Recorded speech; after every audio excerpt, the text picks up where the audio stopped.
Hello everybody, this is Vinton, aka BitB, and welcome out to another BitB stream. Thanks for coming out. It is Sunday, and we are going to be playing, another more recent game. Hold on a second. Gotta unplug one of my earbuds just so I can hear myself talk. That way I know I'm not sounding completely shit. Anyways, today we're going to be playing a little more Professor Layton Mystery Room, because that was fun last time. I really enjoyed doing that, as well as I enjoyed doing a whole bunch of the voices and all that jazz. We're going to be playing that again this time. Funny story, I have actually updated some of the equipment that I have here for streaming off of my phone, which is hilarious because it improved nothing. Oddly enough. Yeah, I tried. Well, I tried to buy a whole bunch of bits, but it all looks pretty much exactly the same. I don't know, par for the course, but that's kind of me. I just do a whole lot of improvements out of no real necessity. Just, that might fix things. I don't know. Anyway, let me boot it up real quick. Also, another funny thing, this is the first stream that I have ever done that has the actual, statistics and stuff. Like, I actually have, some graphs about what my computer is doing right now, like the task manager up. And, my God, that's a lot of processing. It's like, my processor is constantly at, a 60%. That's nuts. And just my hard drives are going absolutely nuts trying to, save all of the data and stuff. Okay. Let me just load this up. There. Connect my device to you. And then start us up some Mystery Room. Which actually, I thought I was going to end up having to go back and... Oh, hold on a second. It's not streaming out to you. What the hell? Come on. Work, damn you.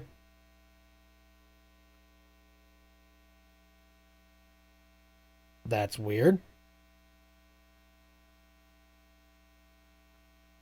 Give me a quick second. I'm going to restart this program. Seems to be having a little bit of a hissy fit. Technical errors. Love having them live on the show.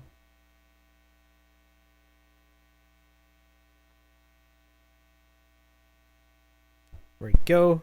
Does that fix it? Okay, that fixed it. Okay. Load her up.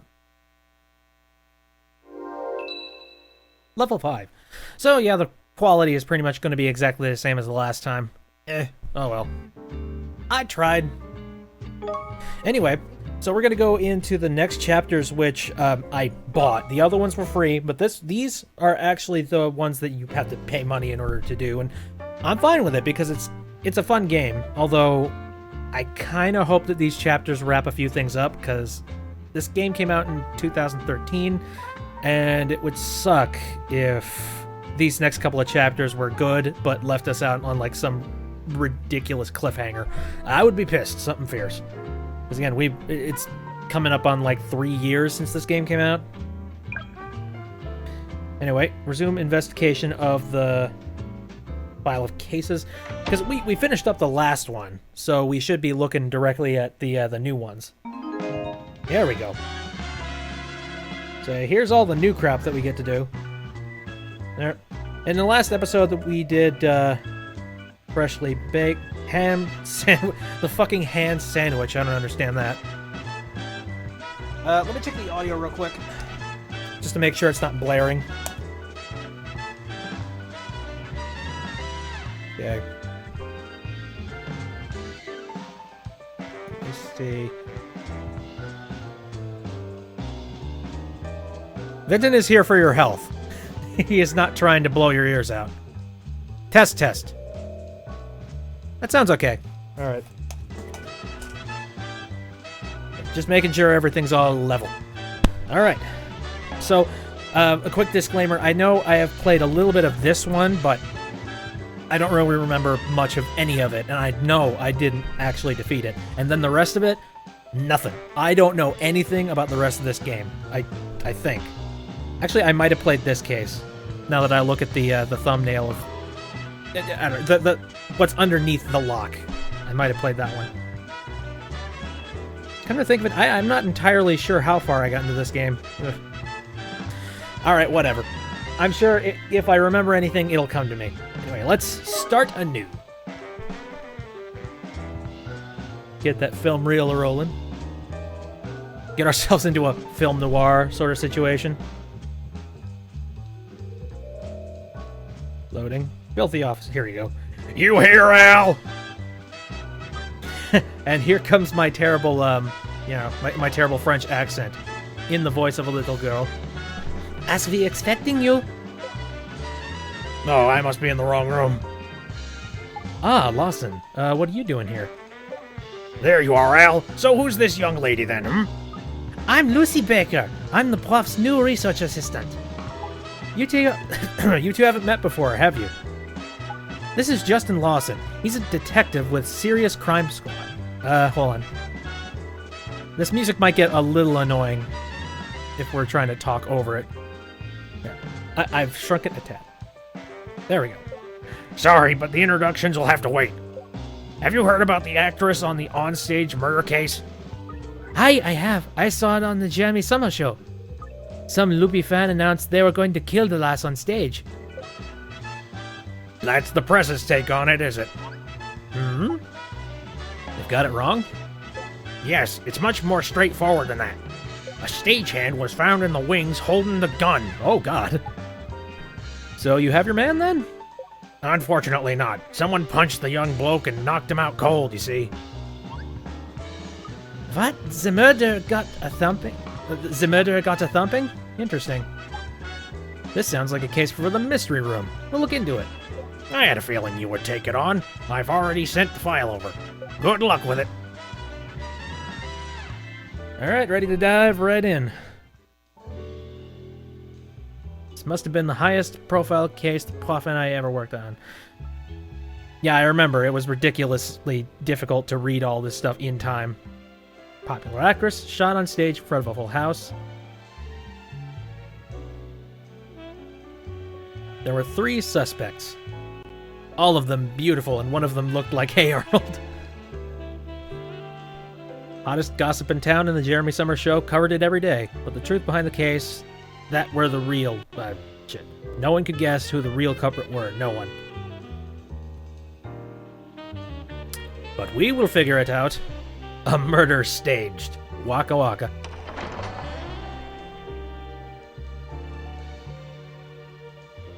Alright. Let's go over the case. The incident took place during a play in which a high-profile actor and actress were starring. The victim was Gloria Blaze, the actress playing the part of the heroine. Her co-star was the popular performer Roscoe Strapping. He kind of looks murderer-esque, so I immediately have an eyebrow up. It turns out the pair were also engaged to be married in real life. At the performance's climax the other day, the hero played by Strapping shoots his unfaithful wife, played by Blaze. As the shot goes off, Blaze falls to the floor in a pool of blood. All this was exactly as scripted. Despairing of his actions, the hero leaves the room. As he exits the stage, Strapping collides with a supporting actress by the name of Destiny Knox. Ooh, I bet she was having the case of the jitters before her big entrance. Immediately after that, the lights went out. In the pitch black, Blaze cries out for help. As it dawns on the audience that this is not part of the play, another shot rings out through the darkness. No! The stage director hurriedly brings the lights back up, but Blaze is still where she lay, utterly motionless. Knox runs over to her and discovers that she's dead. Shot in the dark, eh? Now we have to turn our attention to another involved party, a stagehand by the name of Bray Clegg. He was found lying unconscious in the wings, with the murder weapon in his hand. By it, Puff! That's not more incriminating than that, surely. It's far more conclusive proof than that he's the killer, so that information's being kept from the press. Anyway, Clegg claimed he was hit by someone while the lights were out. Sounds fishy to me. Perhaps, but he definitely lost consciousness for a while. That is beyond dispute. So let's consider who the culprit could be. We can start with the stagehand Bray Clegg. He was found lying, unconscious in the wings, with the gun that was used in the shooting in his hand. However, he claims someone knocked him unconscious and planted the weapon on him. Going off on the evidence we have, he's got to be our number one suspect, eh? I don't know. I mean, I guess, maybe. In real-world logic, yeah. In video game logic, no. No, he was framed. Our next suspect is the play's leading actor, Roscoe Strapping. He exited the stage just before the theater was plunged into darkness. He claims to have been alone in his dressing room when he heard the shot. I wonder. And finally, we have the supporting actress, Miss Destiny Knox. I just got Destiny Knox. She was on stage with the victim when the lights went out. She was also the closest person to the victim when the lights came on again. The one who discovered the body? So those are our three suspects. Based on that information, Lucy, who do you think did it? What's your hunch? After you've told me that, we'll start with the actual detective work. It's cuttings for whoever did this. Puff, you mark my word.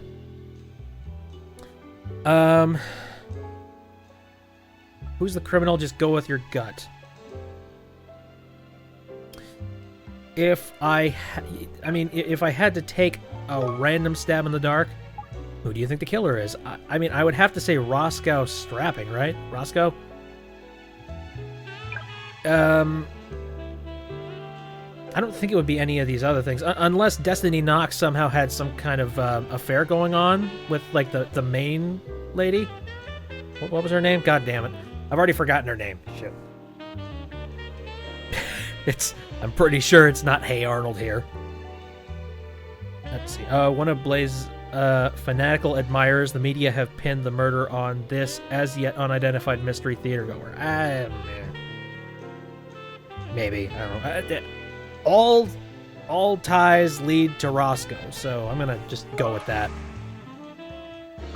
Well, I'd say where I'm standing, I'd say Strapping did it.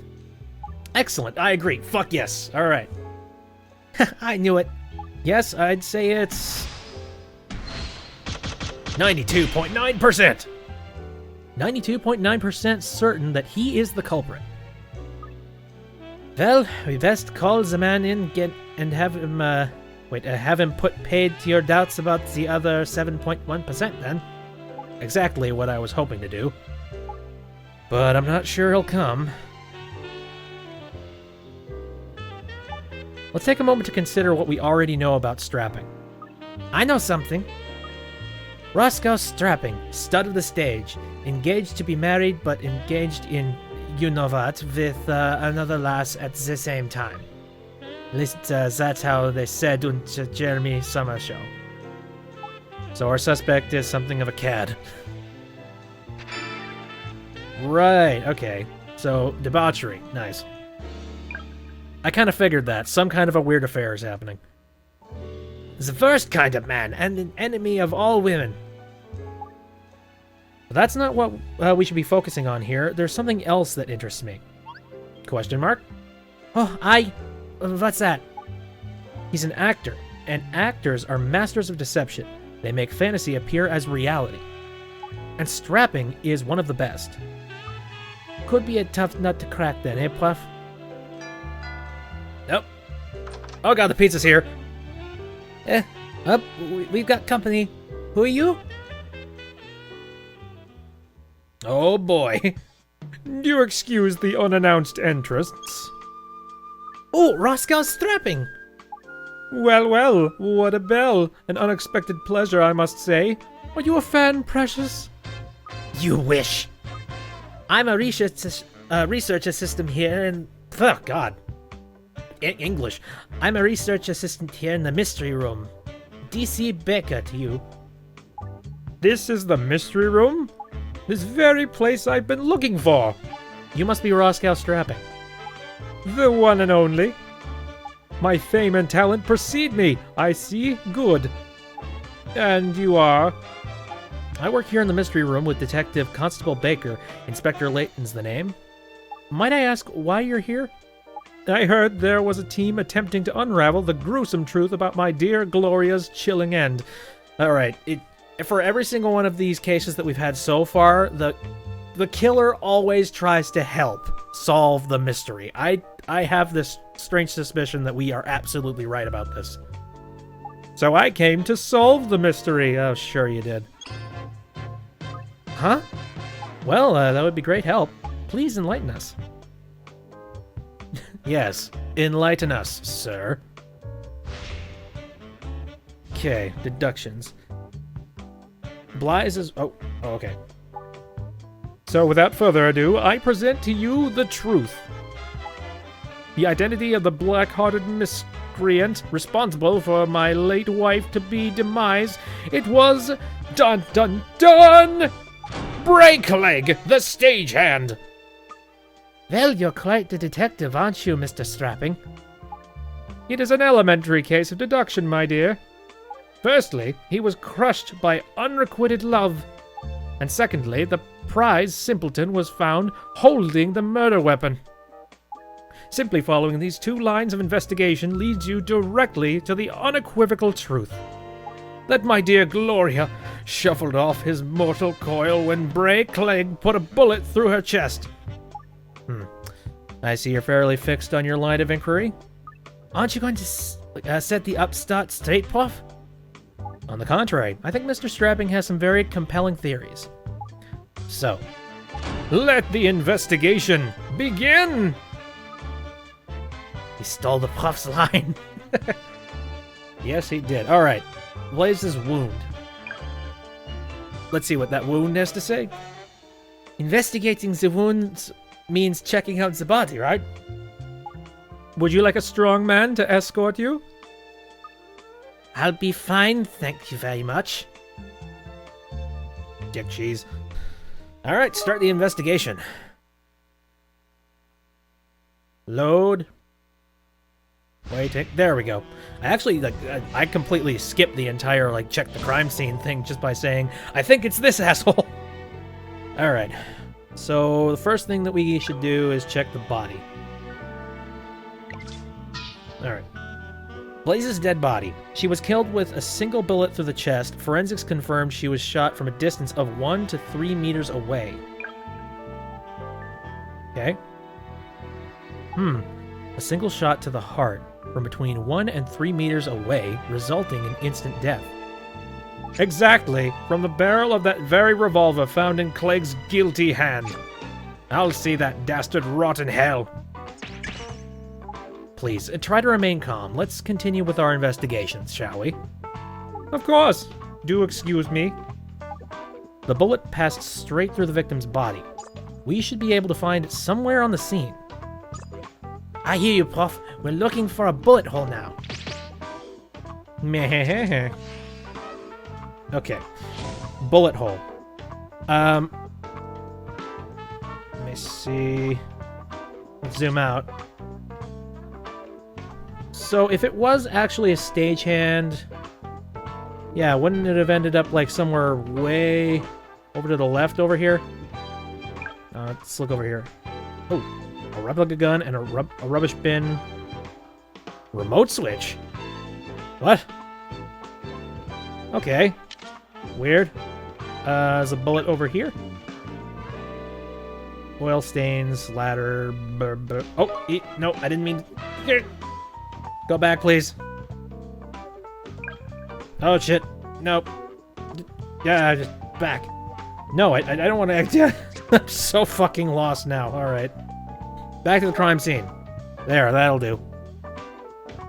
Sorry, I'm not used to this kind of weird-ass interface.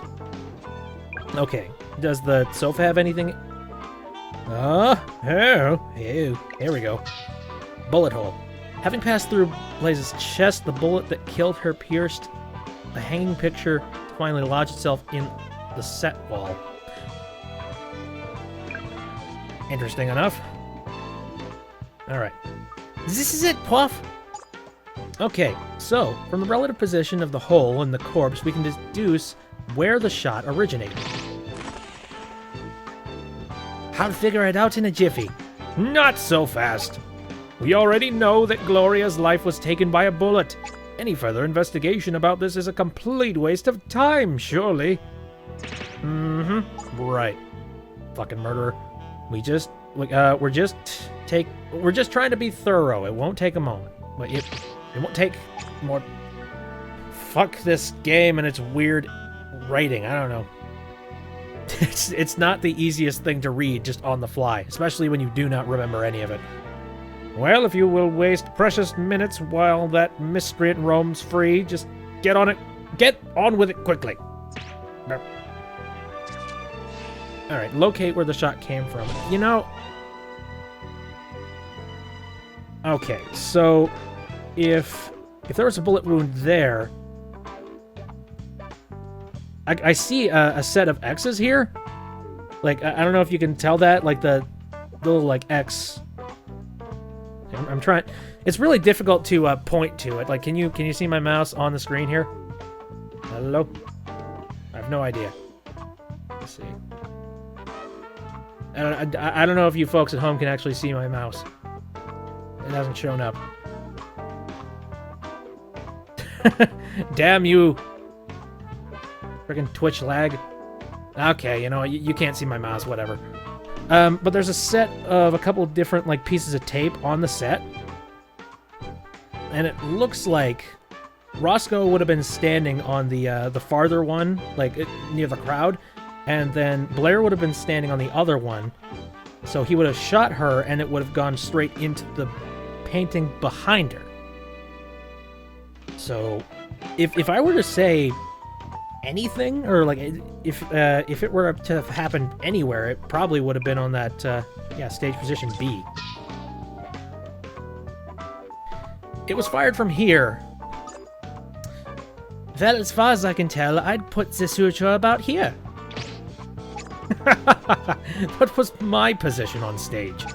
Sorry, Angel Face, but you're reading the wrong lines. Think again. I don't think so. What's your reasoning, Lucy? No, let's see. Yeah. The placement just fits. Doesn't make any sense for a stagehand to have had the bullet go through that painting. That's within the 1 to 3 meter distance from the body. Yes, it's indeed likely the shot originated here. Hi, this is the spot, alright. The gun must have been fired from here.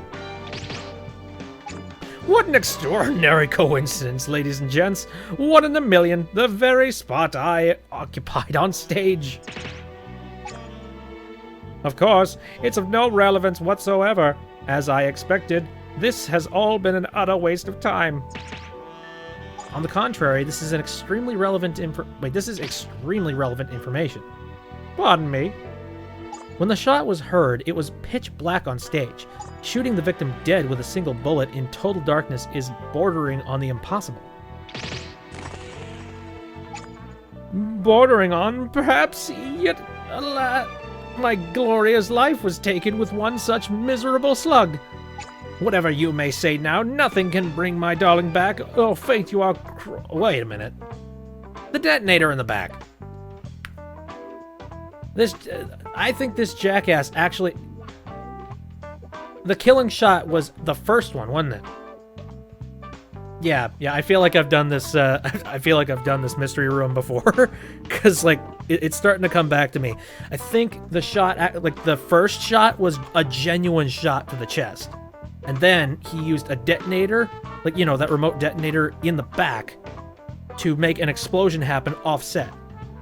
To make it seem like he wasn't the killer and the second shot killed her. Yeah. I get it. No, very true. Nothing will bring Miss Blaze back to life, but the final curtain has already fallen. There's nothing more to say. I'll get you, you bastard. Alright, Clegg's gun. Hadn't we better look at the guns that Clegg used, eh? An excellent idea, and while you do that, I'll set about finding the way to your heart. bastard. You what? Don't even try, jackass.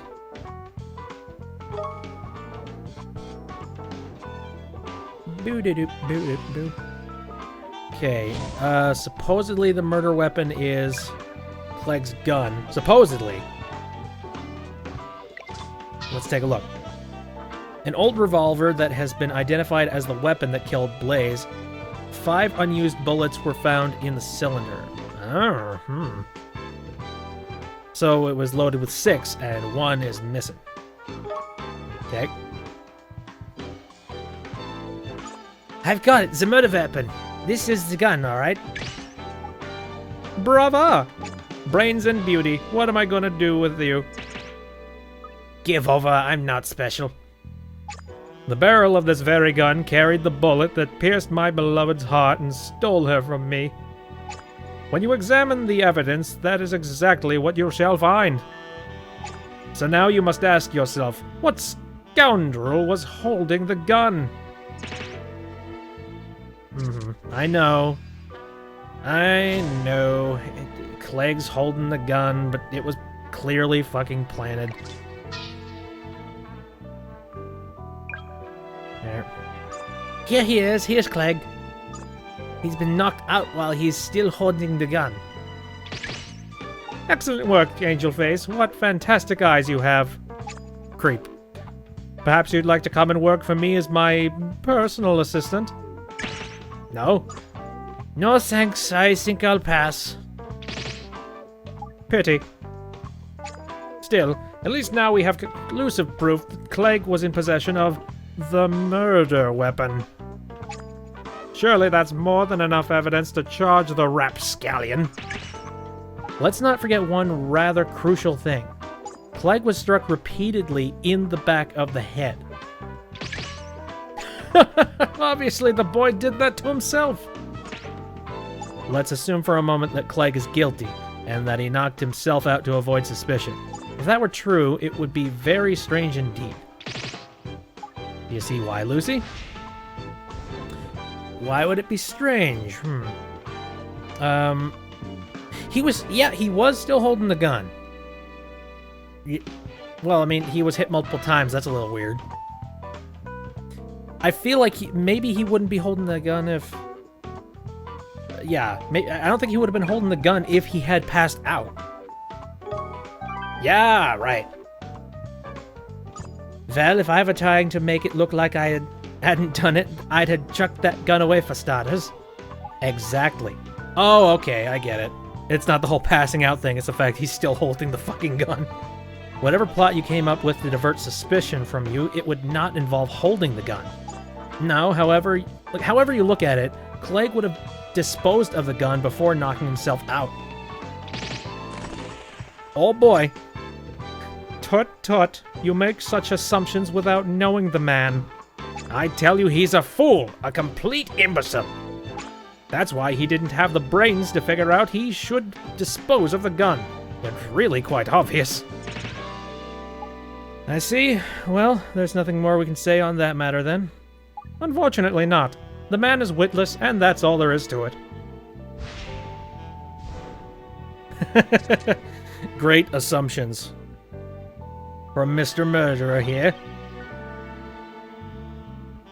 Okay, so that's 2. There's probably going to be like 2 or 3 more, and then we, stick it to this guy. Well, I think that settles it. Clegg is the killer. There can be no doubt. What planet have you been on all this time, eh? Let's recap. The victim, Gloria Blaze, was killed by a single bullet. And the person found holding the gun was none other than Clegg. However, Clegg was hit by someone and knocked unconscious. And he'd been trying... wait a minute. And if he'd been trying to make it look like he hadn't done it, he'd never have kept hold of the gun. But he's a complete clot. He hasn't the brains to work that out. The other thing we know for certain is where Miss Blaze was shot from. That's where you were standing on stage during the performance, Mr. Strapping. Yes, by a cruel twist of fate, my beloved seems to have been shot from the very spot where I stood. That makes no fucking sense. The problem is in the timing. To shoot somebody from anything other than point-blank range in total darkness is bordering on the impossible. Then it was a fluke. What the fuck? This is completely irrelevant. It was not a fucking fluke. However, never mind all that. I've just remembered something of vital importance. Oh? What's that then, out of the blue? The death threat. There was a threatening note, was there not? Eh? With that additional evidence, you will have no choice but to acknowledge Clegg must be the killer. It seems we have to do some more investigating. Oh, we have more investigating to do, whatever. Indeed you do. Find the death threat. Death threat? Oh, fucking cover-ups, man. Fucking cover-ups. Now, picture the scene. Clegg falls in love with the beautiful Gloria, but his passion is resolutely rejected. Consumed by self-pity and rage, he sends a death threat to the poor, defenseless flower. So there's a death threat now then, eh? Somewhere at the crime scene. Somewhere at the scene of the crime, naturally. One of the detectives who came to the theater told me of it. I'm quite sure it's there. But you haven't actually seen it with your own eyes, though? I don't need to see it to know what artless piffle Clegg no doubt came up with. Now go find it. Find that note that contains the incriminating death threat. Alright. I'm sure it's going to be pitiful and stupid. Okay. Death threat. Where the hell would a death threat be hiding here? Set door. Oh, there's a stage position C. That's weird. Keep that in mind for later. Okay, there's a replica gun sitting here. Is there anything in the rubbish bin? I mean, the remote is there. Clearly the thing that set off the explosion that, like the second explosion, I'm guessing. The death threat, I don't know. It's a little too early to say that that's the death threat. Let's see. Sofa. Picture. I don't think a picture can be a death threat. Let's see. Is it back here? No. It's a ladder and oil stains? Why would there be oil stains back here? I don't know. There. You know what? Fuck it. Let's investigate the oil stains. Maybe... a large patch along the back of the set covered in lubricating oil. Ew. It looks to have been made by a hand rubbing along the wall, but no fingerprints are present. I wouldn't call that a death threat.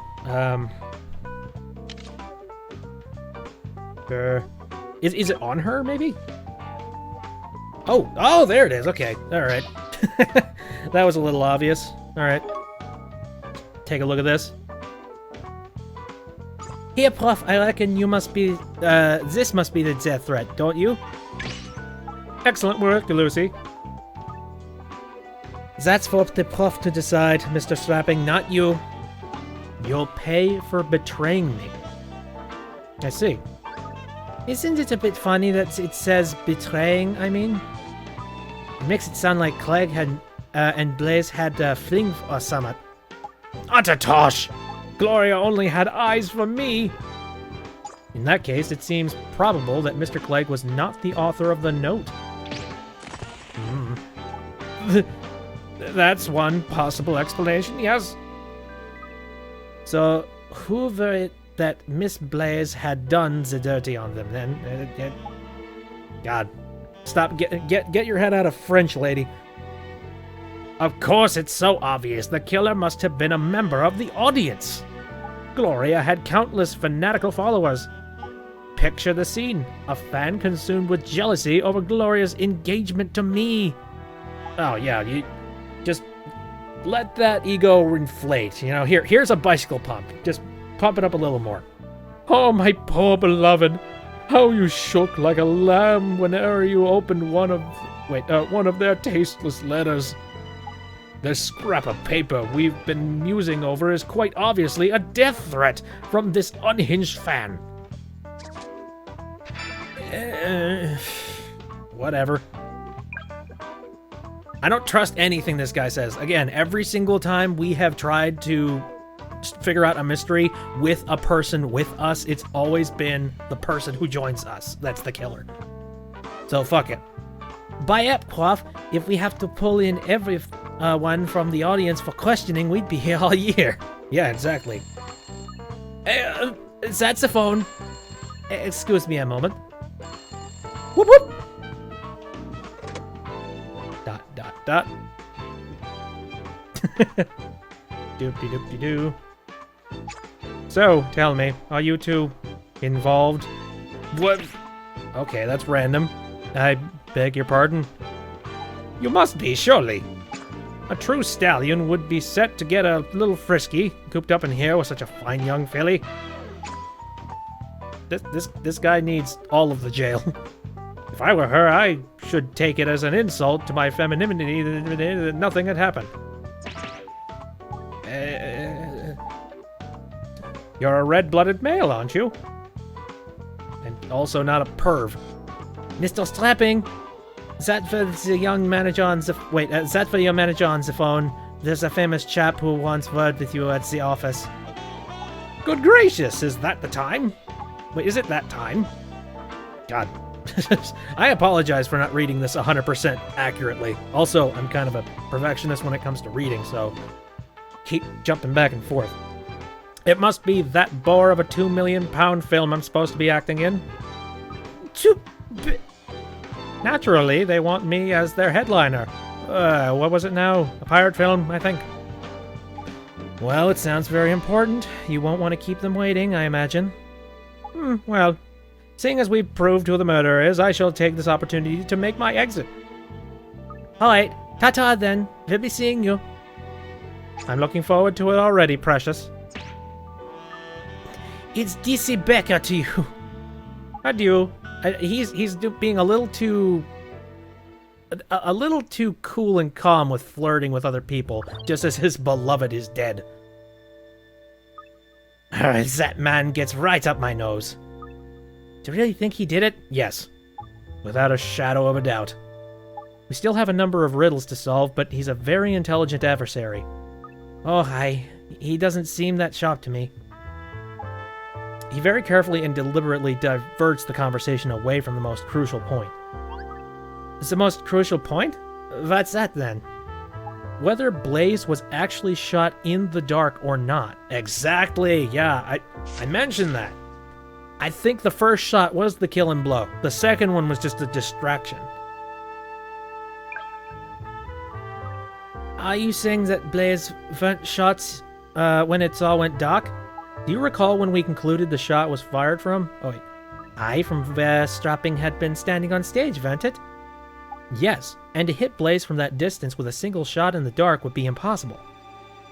But we know that's where it was... Wait, she was done in from, don't we? So... we do. There's no disputing where the shot was fired from. But when the shot was fired, that's a detail about which we... That's a detail about which we still have some room to maneuver. What do you mean? When it was fired? I mean, if only it hadn't been a pitch black, Blaze would have been an easy shot from that location. Do you see? So now, when do you think the shot was fired that killed Blaze? During the performance.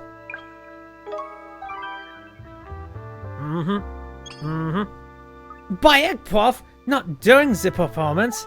Exactly. We know where the shooter was standing, and we know that there was a noise. There was a noise of a gunshot. When you consider those two facts together, there's only one logical conclusion. The gun used in the final scene of the play for the real gun. Correct. Unbelievable.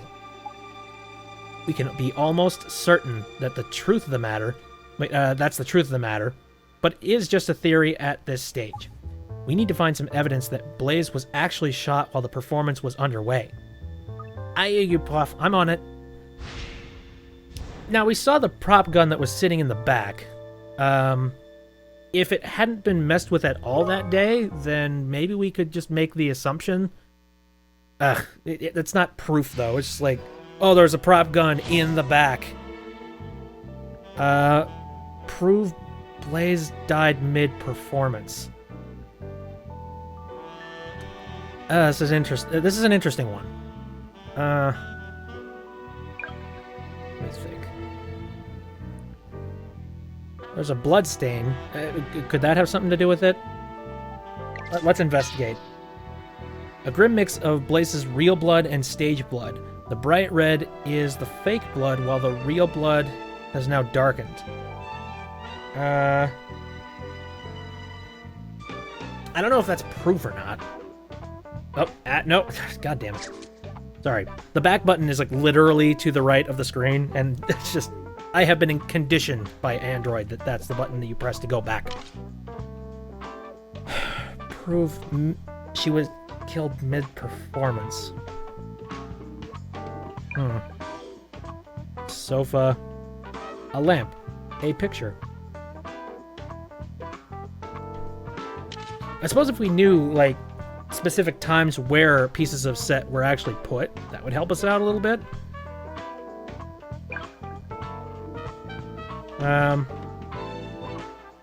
Damn. You know, all I can really think of is the blood. You know, worst case scenario, we're going to be clicking around for a little while until we find the solution. That's the nice thing about this game, is that it might take a while, but you'll get there. Let's check the this as the evidence. This is the proof we need, isn't it? Unfortunately not, Lucy. Blaze was supposed to act out her death as Strapping shot a blank from the gun he had trained on her. But she weren't. She was shot from the real, poor lass. And that evidence in the course of events is sure to have left a trail of evidence behind it. I know we need hard evidence, right? On with the job, then. Okay. So it's not the blood stain. So we need proof she died mid-performance. You guys have any ideas out there in the chat? We haven't really explored the room, but...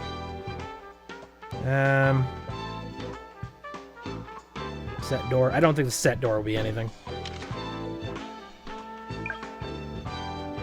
Just, I click on the sofa. No, that's not it. I want to look at the sofa. This is the evidence! It's the sofa! No. No, it's not.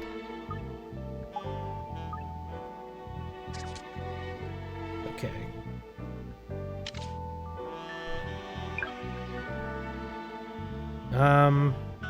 Could it have something to do with Clegg? Maybe? I mean, it might. No, it's not. Ah, damn it. Okay, the gun? I'm kind of in that, yeah, I'm in that mode of, let's just click on everything and say, that's it! I mean, clearly the professor has the answer to this. It's only a matter of time before I find it. You know, actually, all I can think is that maybe it has something to do with the bullet hole itself, maybe. Oh, wait a minute. So let's go ahead and zoom in. Maybe the bullet hole is kind of the decider. Oh, damn it. Okay, no, it's not. Painting, maybe?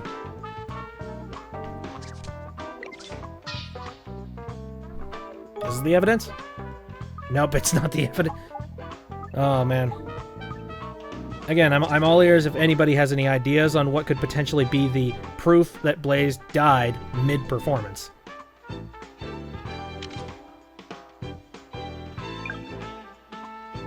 A table and chair? It's probably not. Nope. No.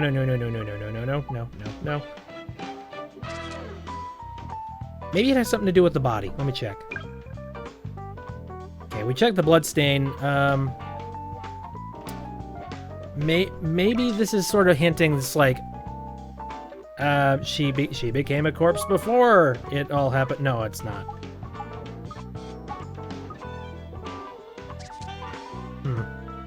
The note?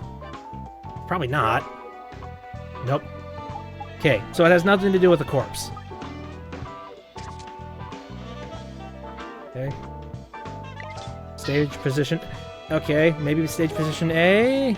No. Ah. Hurt. I hope this doesn't become a running joke in the entirety of these playthroughs. Just like, can't find it, can't find it, can't find it. It couldn't be the standard lamp. That would be stupid if it was. Yeah. What is stage position C? A mark indicating Knox's place on stage for the scene in which strapping shoots Blaze. Okay. No. No, it is not. Okay. Very interesting. I seem to remember that this entire mission is really vivid in my memory, but I don't remember anything of it. Maybe it is the replica gun. Model of a gun that was used in the show. Its construction is such that it can only fire blanks. It's swimming in the oil used to lubricate the mechanism? That's weird. No. Thought I was getting somewhere with that. No, like this game along with like Phoenix Wright wouldn't be the remote switch, I don't think. The oil stain? No. Ah, god damn. Sorry. We have gone boring. I think at this point, it's just a matter of clicking on everything and saying, that's it. Nope. Okay, that's it. Nope. Okay, that's it. Lucy, you okay? I don't know. Is that it? Let's look at the standard lamp. Maybe the lamp will be it. Like, I feel like we've pretty much walked directly into Moon Logic area. Either that or I'm too stupid to figure it out. That's also possible. I've clicked on nearly everything.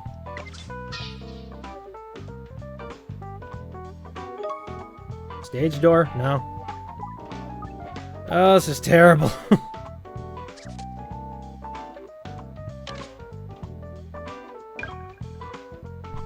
Stage position B.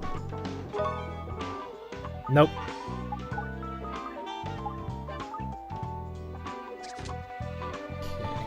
I refuse to look this up in a walkthrough because, oh, that would be stupid. It better not be the remote switch. This is, if it is, I'm gonna just be angry. Oh my god, that's the answer? Really? Ugh. I thought we were gonna get to that at some other point. Like, okay, so apparently this was going to be the activator for the rest of the story. Cool, alright. I found the remote switch, Puff. Oh, that must have been used to detonate the squib and burst Blaze's bladder of fake blood. Oh, Blaze wouldn't have been the one who pushed the button, would she? So how come it for chucked away in the bin? Yes, does that, like, what does that tell you? What does that tell us? Do you think, Lucy? I'm sorry, I'm extremely just confused and befuddled at that. Okay, what does the remote control being in the rubbish bin say? I'd have to say it wasn't used. Yeah, and so then it was burst open with an actual bullet.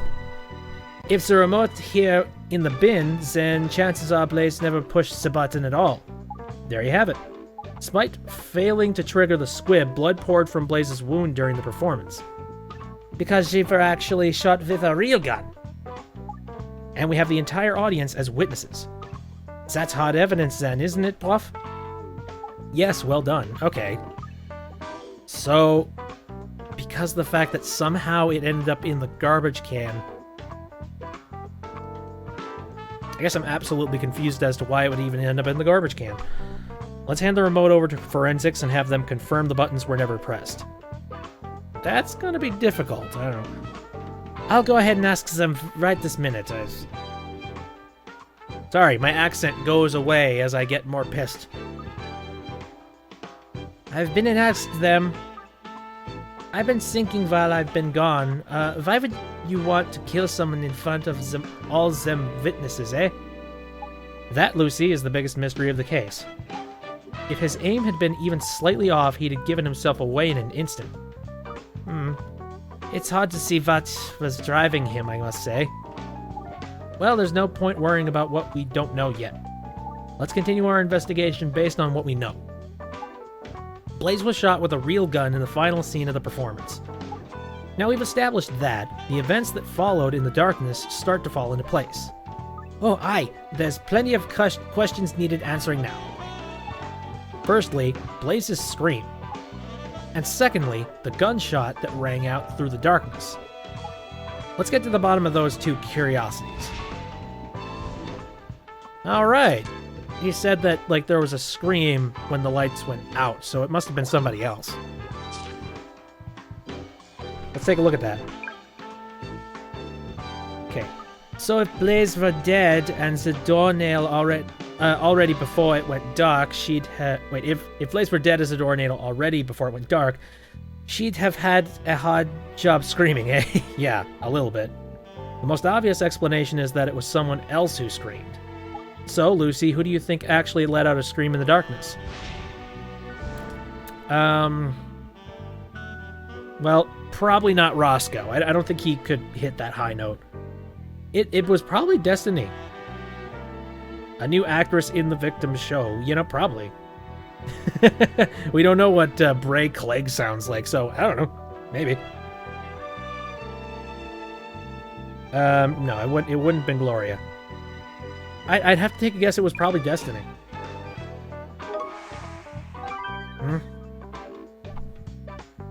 Well, if it weren't Blaze who screamed, the only other possibility is that Knox lass. Quite. Neither Strapping nor Clegg could have convincingly imitated a woman's scream. But that's not quite the whole story. We already have evidence to suggest that Strapping told Knox to scream. We do? Yes. It's all there in the suspect's statement. Which statement tells us when Strapping most probably told Knox to scream. That's weird.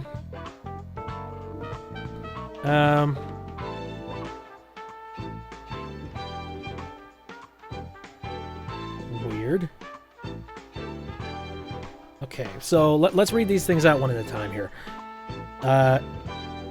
After my exit, I went straight back to my dressing room. I only realized something was wrong when I heard the gunshot. He went straight back to his dressing room, so... exit stage left, and then pass a note, or, you know, give a little nudge nudge, wink wink. When I came back onto the stage, the lights were up and Destiny was holding Gloria in her arms. Okay. After the blackout, I heard Gloria scream. I'd known her scream anywhere. She's my absolute idol. It was definitely her. Oh. Well, this is coming straight from her. What? Alright. You know, I would have to... I kind of want to go for the first one. So let's see. Damn it. Okay. So it's just specifying he went to his dressing room. Alright. It wouldn't be that one.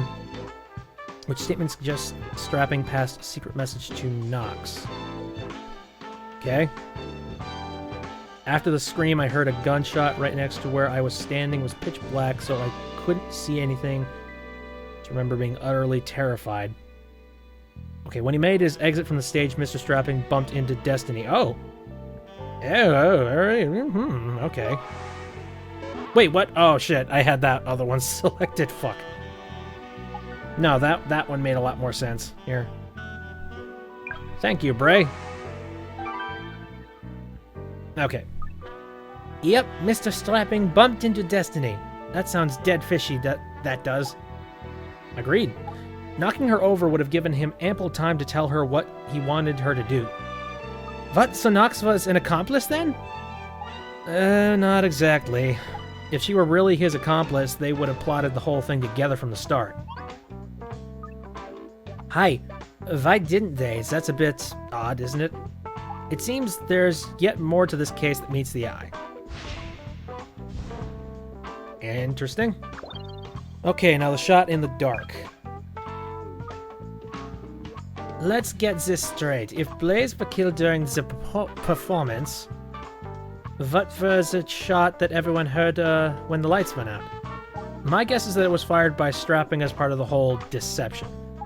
There's sure to be evidence of the scene, like on the scene somewhere, that proves he fired a second shot. I'd best get looking then. Alright. So we've identified shot number 1, but we need to find shot number 2. Interesting. Well, I mean, there was like the oil thing of like the gun. Is that it? Is this it? Unfortunately not. Have a look for something else. No? Alright. What would be proof that there was a second shot? Over here, maybe? I mean, the gun only had... It had 5 bullets in the chamber, so you couldn't really do anything with it. I mean, would the remote switch have been linked to another explosion, maybe? No, it wouldn't have been. God damn it. Let me check the replica gun. I mean, maybe. Okay. This is what he used. Strapping must have used this replica gun. No, I bet that's it. Let's see. The prop gun was found behind the set. He would have had to work his way around to knock out Clegg from here then, if you're right. Is there any evidence you can find that would support that idea? Yeah, the oil... God damn it. Again, I've dealt with this before. I played Phoenix Wright, and you have the idea of what he did based on all of the evidence, but you can't, you know, you give them the wrong information at the wrong time. The oil stain. These oil stains are a bit telling, aren't they? Yeah. Ah, yes, that must be from the oil used to lubricate the replica gun. That's a lot of fucking oil. He must have been running his hand along the back of the set to feel his way into the dock. Without a doubt. That's how Strapping worked his way over to where Clegg was. He groped around in the dark until he located him, then hit him and knocked him out. Nasty stuff. This shows us the person who had the replica gun passed this way. In other words, it's proof that Strapping crossed behind the back of the stage in the dark. They're getting closer, Puff. Alright. I think we have plenty of evidence to incriminate this asshole, so...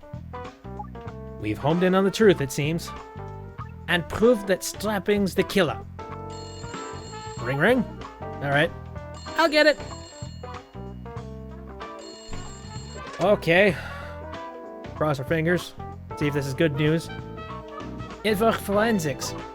They said the remote switch weren't pressed, just as we thought. Ah ha ha ha. Okay. Well then. Everything kind of puts it into place. That clinches it. Shall I call Strapping in? There's still something that's troubling me a little, but, yeah, we've got enough. Yes, call him in. I can't tell you how much I've been waiting for this. Oh, me too. But we don't have enough evidence to say 100% though, so that's not a good thing. Let's ask him to come in. See what the hell happens. Again, I have this really weird suspicion that I feel like he had an accomplice in this one. Conclusion. I wasn't expecting you'd want to see me quite so soon, precious. Don't get the wrong idea, Miss Strapping. Come now, don't be bashful. I like a woman who takes the bit in between the... Wait, takes the bit between the teeth. What? What the fuck are you talking about? I'm telling you this is strictly business. Mr. Strapping, if I may. We have managed to identify the criminal responsible for murdering your fiancé. I knew it. Didn't I tell you it was someone from the audience, eh? Tell me the wretch's name.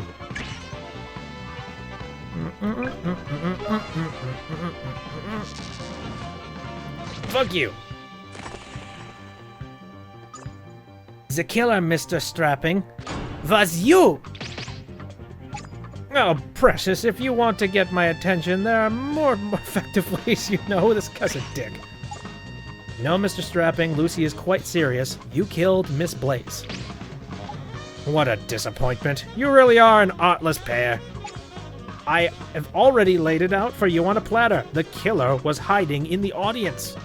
He or she made their way onto the stage in the darkness and pulled the trigger.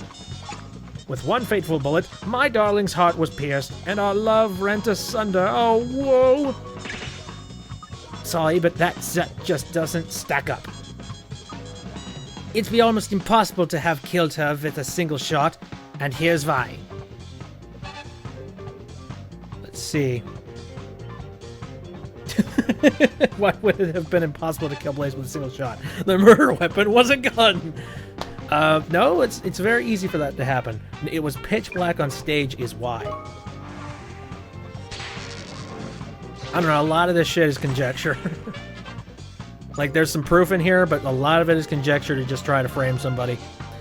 When the gunshot was heard, the stage were in total darkness. How could anyone have taken aim when they couldn't even see what to aim at? Ah, yes, I remember you suggesting that idea before. In which case, surely the accusation of my own guilt meets with a sticky end, no? On the contrary. It was precisely the fact that Miss Blaze was killed with a single bullet that incriminates you, Mr. Strapping. I'm quite sure I don't follow. An explanation, sir, if you please. Why was Strapping the only possible culprit? He was wearing gloves. No, it's not. He shot the gun in the show. Yeah, some of these are just straight up joke answers. Miss Blaze was killed during the blackout at all, were she, motherfucker? No, her life ended a few moments earlier. On stage, during the final of the show, in front of a full house. What a fantastical idea. Your imagination is wasted on this job, Precious. You should hand in your notice and become a dramatist. There's naught to imagine about it. Then pray tell, how do you explain the blood-curdling scream that pierced the darkness? Every member of the audience in the full house, in the full house of which you speak, heard a woman scream. Who screamed at everyone here in the darkness? Destiny! Supposedly. I don't know, we'll see.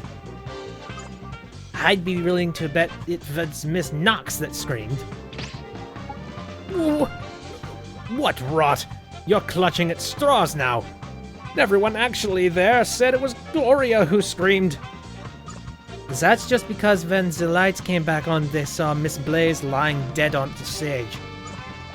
Faced with a scene like that, who wouldn't assume that there was the lass that just screamed? God, so many words.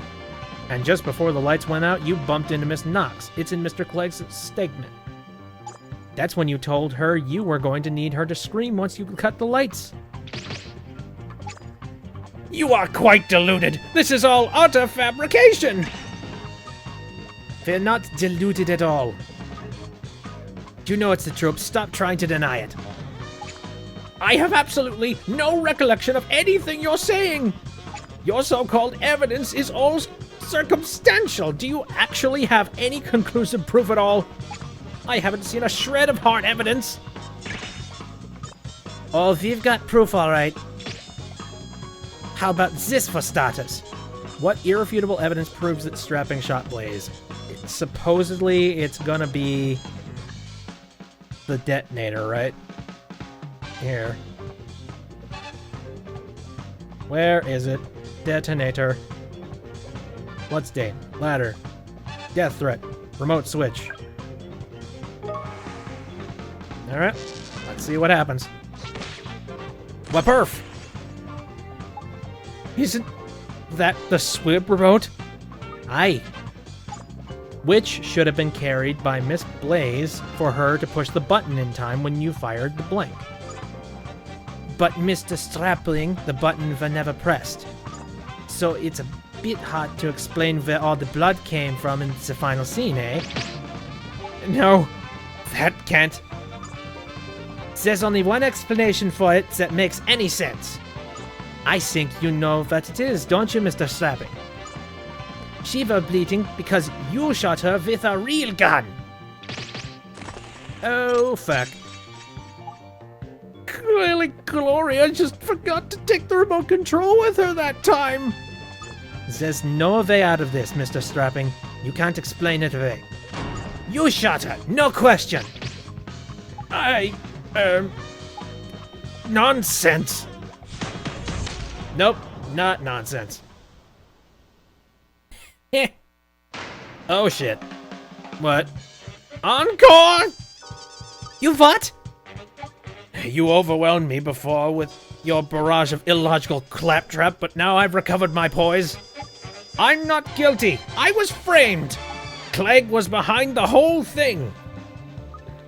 I don't much care for your constant ducking and diving, Mr. Strapping. I had no idea when I pulled the trigger. I thought it was the replica gun. But oh, what a cruel error. I only realized my mistake after the fatal deed was done. It was the recoil that alerted me to the truth. I've heard just about enough of your lies. You can't trick us anymore. Oh, Jesus. The demon is here.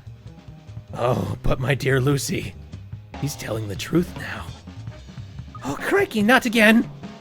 Someone very carefully arranged for a real gun that looked exactly like the replica to be there at the scene.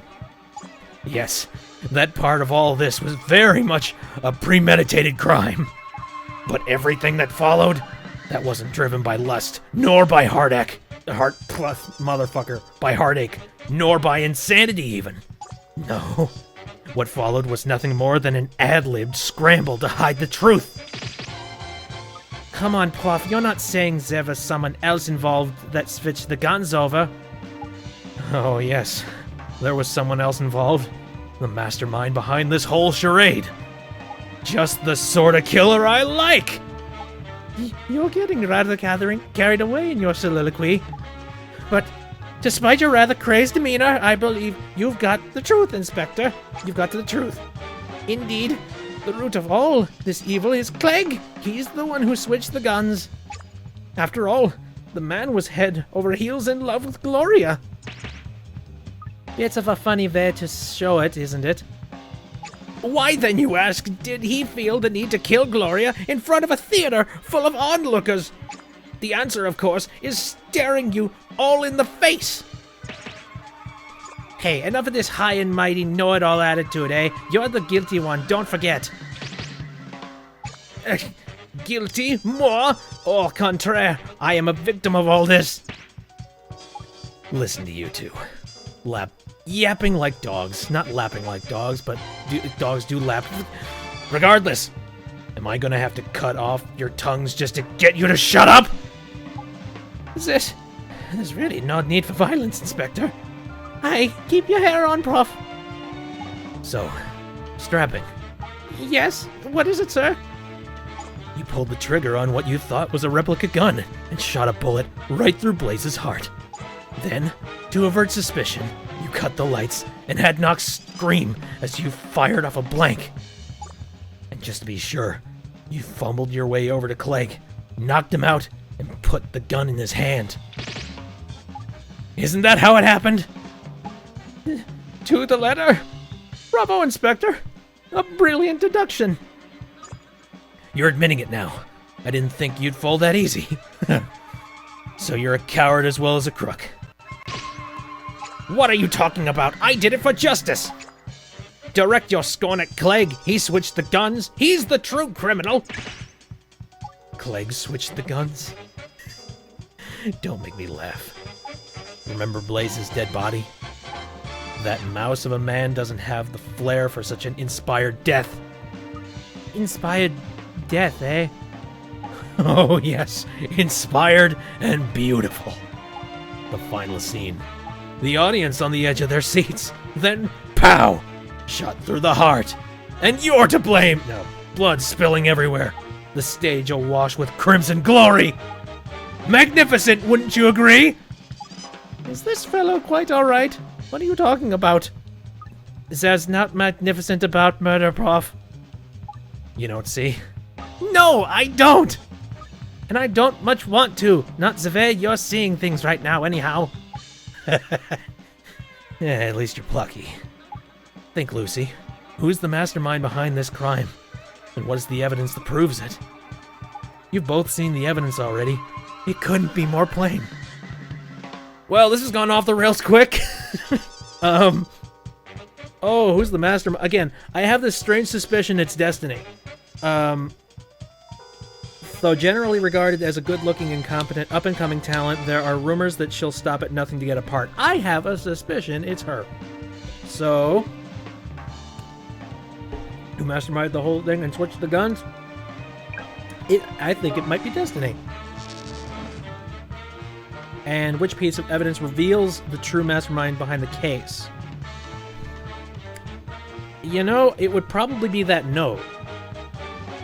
Let's see. And I'm sure they're going to say something like, oh, we can, let's see, ladder, stage position, Clegg, bullet hole, gun. Oh, I don't get the note? Or wait, is the note mixed in with the horn? No? Which piece of evidence reveals the true mastermind behind the case? Oh, sorry, bumped my microphone here. Bum. I have to. This is bad. Wouldn't be the remote switch, right? Maybe the corpse, because it had the note on it, right? Oh, let's see. Nope, fucked it. What are you trying to suggest, Precious? Oh, I see what you're trying to do, you little minx. Saying something outrageous to get my attention, Not on your Nelly. Stop bickering, you two, or I'll stop you myself! Okay.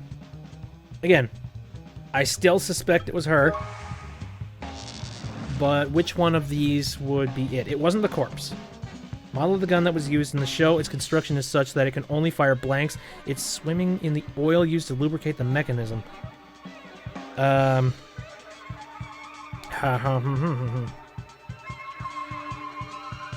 passed through Blaze's chest, the bullet that killed her pierced a hanging picture to finally lodge itself in the set wall. This is where Clegg was found. Mark indicating straps placed on stage for a scene in which he shoots Blaze.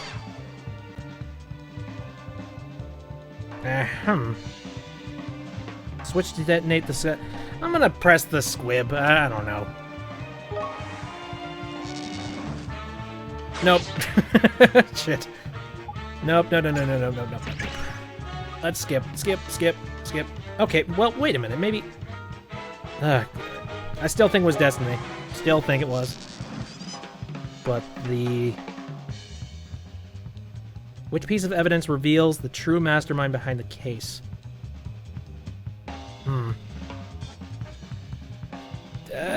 Fingerprints of some description, maybe? The replica gun? Maybe. Okay. Just making guesses? Nope. Jesus. Alright.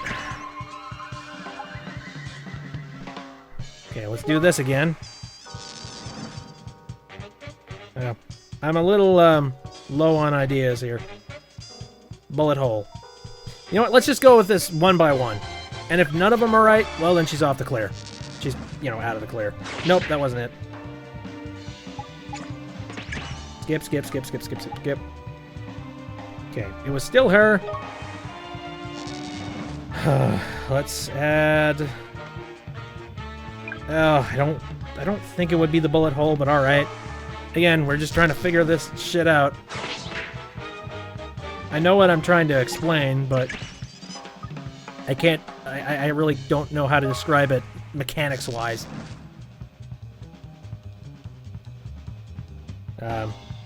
Clegg? No. Ah, God.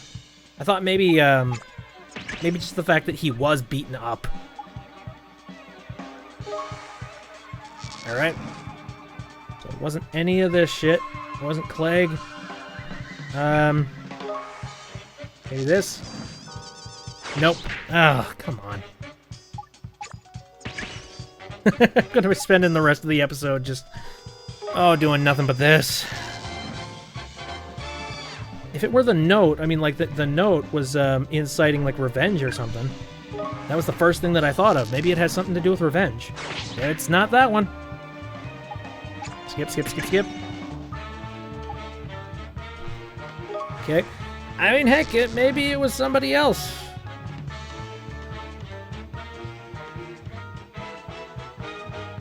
Maybe it was somebody else. Huh. I didn't think about that one. I'll get back to that. It's probably not the oil stains. And we already picked the other one, right? Yeah, nope, it wasn't.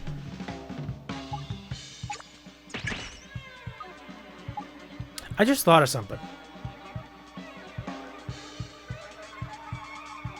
Gloria. An actress of illustrious theatrical heritage, who underwent stage training from a very early age and was greatly admired, engaged to the famous actor Roscoe Strapping.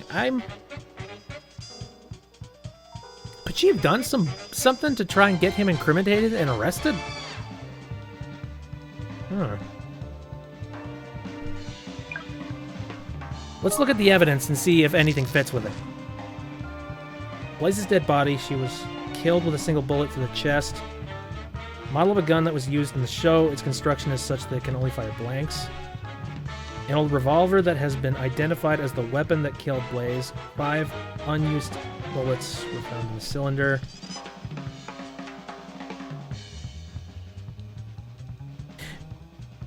Why wouldn't she be carrying the remote switch?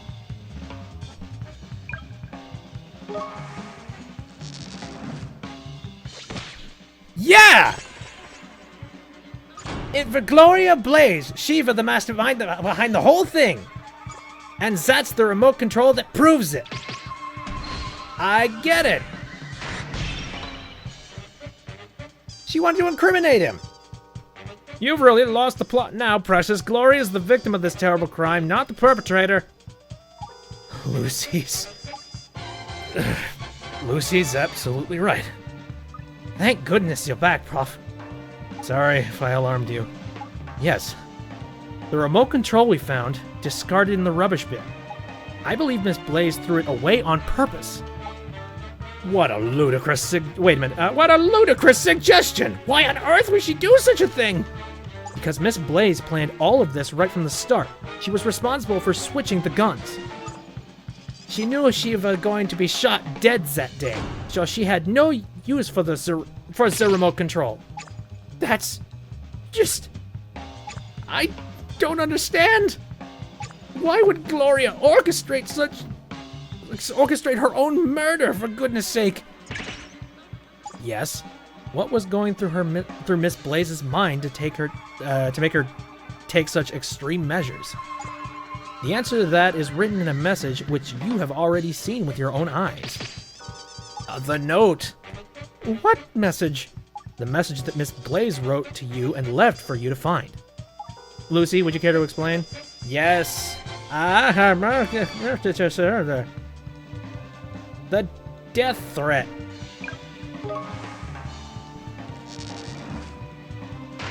Bling, bling. Bam! Broken again. You'll pay for betraying me. That's what Miss Blaze wrote, and she meant the message for you. Is it starting to make sense now? Not the affair. But she wouldn't have killed herself like this because of a silly affair. You'd have to be out of your mind. I think it's fair to say Miss Blaze was not of sound mind. Driven to madness as she was, Mr. Strapping, by you. Now the mystery is solved. I get it. Damn. Wow. We went through all of those options just to figure out what the hell. I figured it out in the end, though. Al, you here? Oh, hello, Detective Lawson. Have you got some news info for us? No. Yes, I have. The lads found a typewriter in Blaze's room identical to the one used to type the note you found. And they've proven it was Blaze who ordered the gun, too. That's the proof we needed. Lovely job. Who'd have guessed the victim was the mastermind behind the whole thing? I'm amazed you figured it out. So tell me, exactly, who did figure it out, What you mean? The prof and me, of course. Who else? That's what I'm asking you. I don't know. Sorry, I don't mean to be rude, but I'm gonna have to leave. Oh, it's not like you to head off so early, Prof. Everything all right? Yes, perfectly. There's just a program I'd like to see on the television, so I'll see you tomorrow.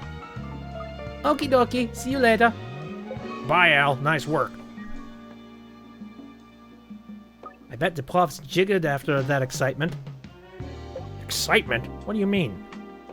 I'll tell you what I mean. When he starts getting on a roll with his questions and that, he changes. He changes. It's ever so sudden when it happens. I see. And how does he change exactly? Like you wouldn't believe. For starters, his hair goes all wild and disheveled. It hangs down in front of his eyes. It's that creepy. It is make him look evil, it does. I see. Anything other than his hair that changes about him? Oh, it's his whole personality. That's the worst of it about it. It's the way he says stuff, I suppose. He gets all high and mighty and murdy and, well, just plain scary, and truth be told. I mean, do you know what he said to me and the fellow that was here before when we were arguing? No, what? He said we were yapping like dogs and he'd have to cut out our tongues. And he were being serious. You can't blame the man for having a sense of humor. It wasn't funny. He's so intense. I'm telling you, it's dead frightening. It must be very difficult. The dark side of his is starting to get up my nose. He's this far away from a Lucy lamping. Well, try not to lose your patience. I'm trying hard. By the way, Al doesn't ever come out with any unfamiliar names when he's like that, does he? You know, he doesn't start talking about people or places that have nothing to do with the case. No, I can't say he does. I'll tell you something he did say, though. He said death were inspired and beautiful. Really? Why are you so interested, anyway? No reason, really. Conspiracies! It's just... Well, if he does mention any strange names while he's like that, be sure to let me know, okay? On the quiet, okay? On the quiet? Yes, it'd be better for Al that way. How come? It just would, trust me. Is he possessed? She's possessed by, like, a murderer or something? Well, okay, if you say so. Just make sure he doesn't find out you're reporting to me. Weird. Crazy Al is best Al. Well, that was case 3 done. That took a lot longer than I thought it would. Mostly because I was nipped as balls. But now I think we have enough time to do this 4th one, the walking corpse. Now I definitely remember that name, and I think I'm vaguely remembering the story a little bit, so... Yeah, I've played through this. I really, it's been so long that I have completely and utterly forgotten about any of the bits in this game, so... Let's just dive on in, take a look. Yeah, he's better. Here, mind I barge in on you? Hello, Dustin. Is it that time already? Nah, I ain't come to do the cleaning just yet. I got a funny story you might be interested in, that's all. Oh, what's that then? The walking corpse, they call it. You believe in that sort of thing? Don't be daft, Dustin. A corpse is a corpse, dead as a doornail and no better at walking than one. You reckon? Well, my big brother's seen one with his own eyes. What's more, it was possessed being controlled by a demon. Intriguing indeed. Dustin, tell us more. Hi, you got me hooked on this tale now. Come on, let's hear it. Thought you might say that. I got the whole thing written down here in this file. I don't doubt you two will figure out what's wrong with it. I don't know. Don't you worry, Dustin. Every puzzle has an answer, they say, and the profs always finds it. Good to hear. And if you can't help me bluff out while you're at it, that'd be diamond. So many odd, just odd structures to words. Also, it doesn't help that, you know, his gigantic schnoz is like completely plugged. Your brother Dustin? How's he involved? Interesting. A fascinating case. That's how the prof described it, but fascinating weren't the words, more like plain. It was deep in the South American jungles in a tiny cliff top hut. The victim were an archaeologist. He had been an axe planted in the. You know, it'd help if I were able to actually like skip through all this stuff myself. There were 4 suspects, well, 4 human ones, and what? Nearby villagers were saying were the work of a demon. But demons don't exist, I was sure of that. Once we'd finished working on the case, though, I were a bit wiser. Demons do exist, oh aye. File number 4, The Walking Corpse.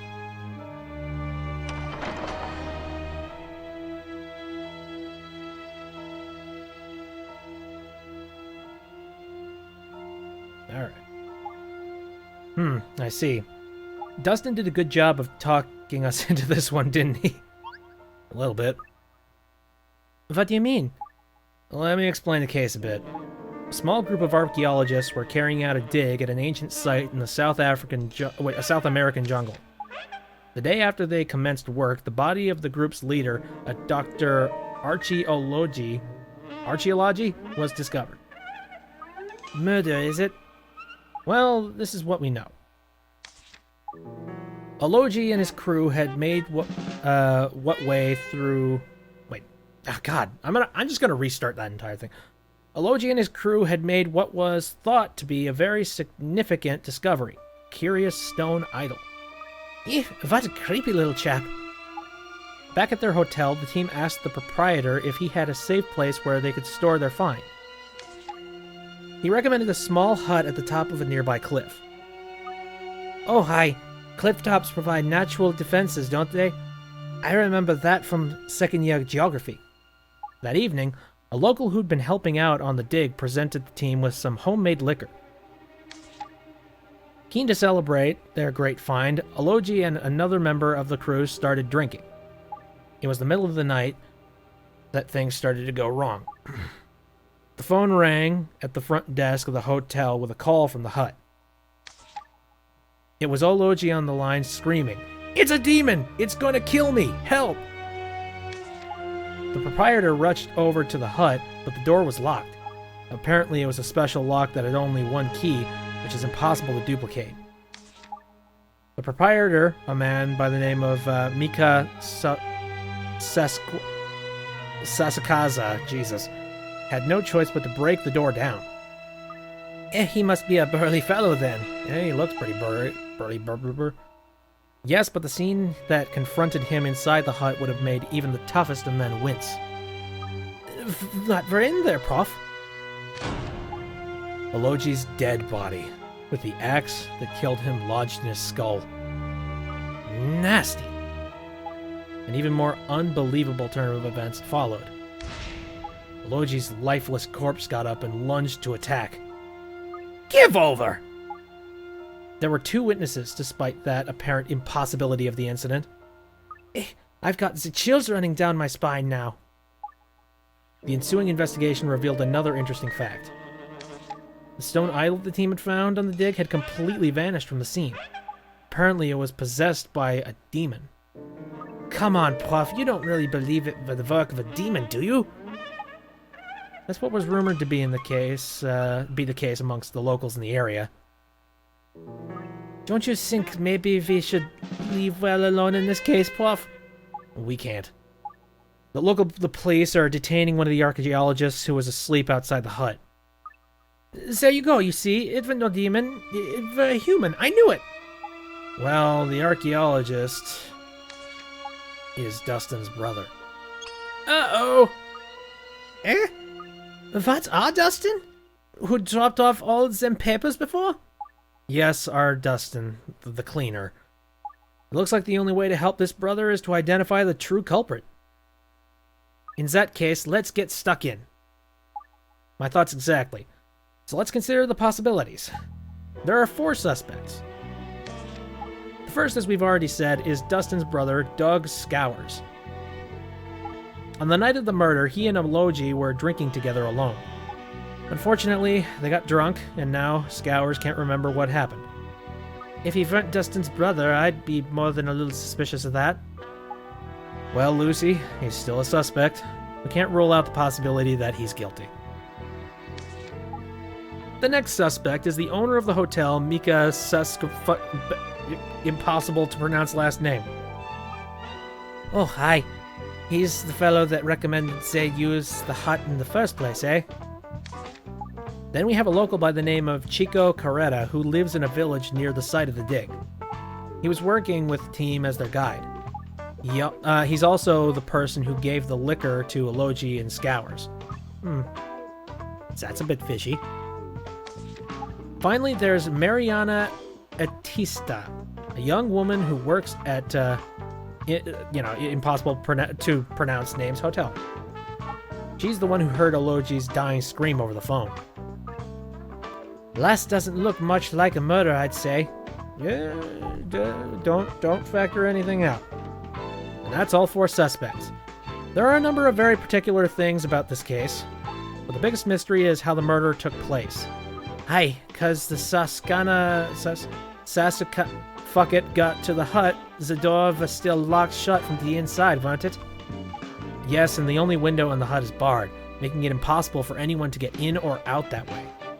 So, where did the killer disappear to then? Where indeed?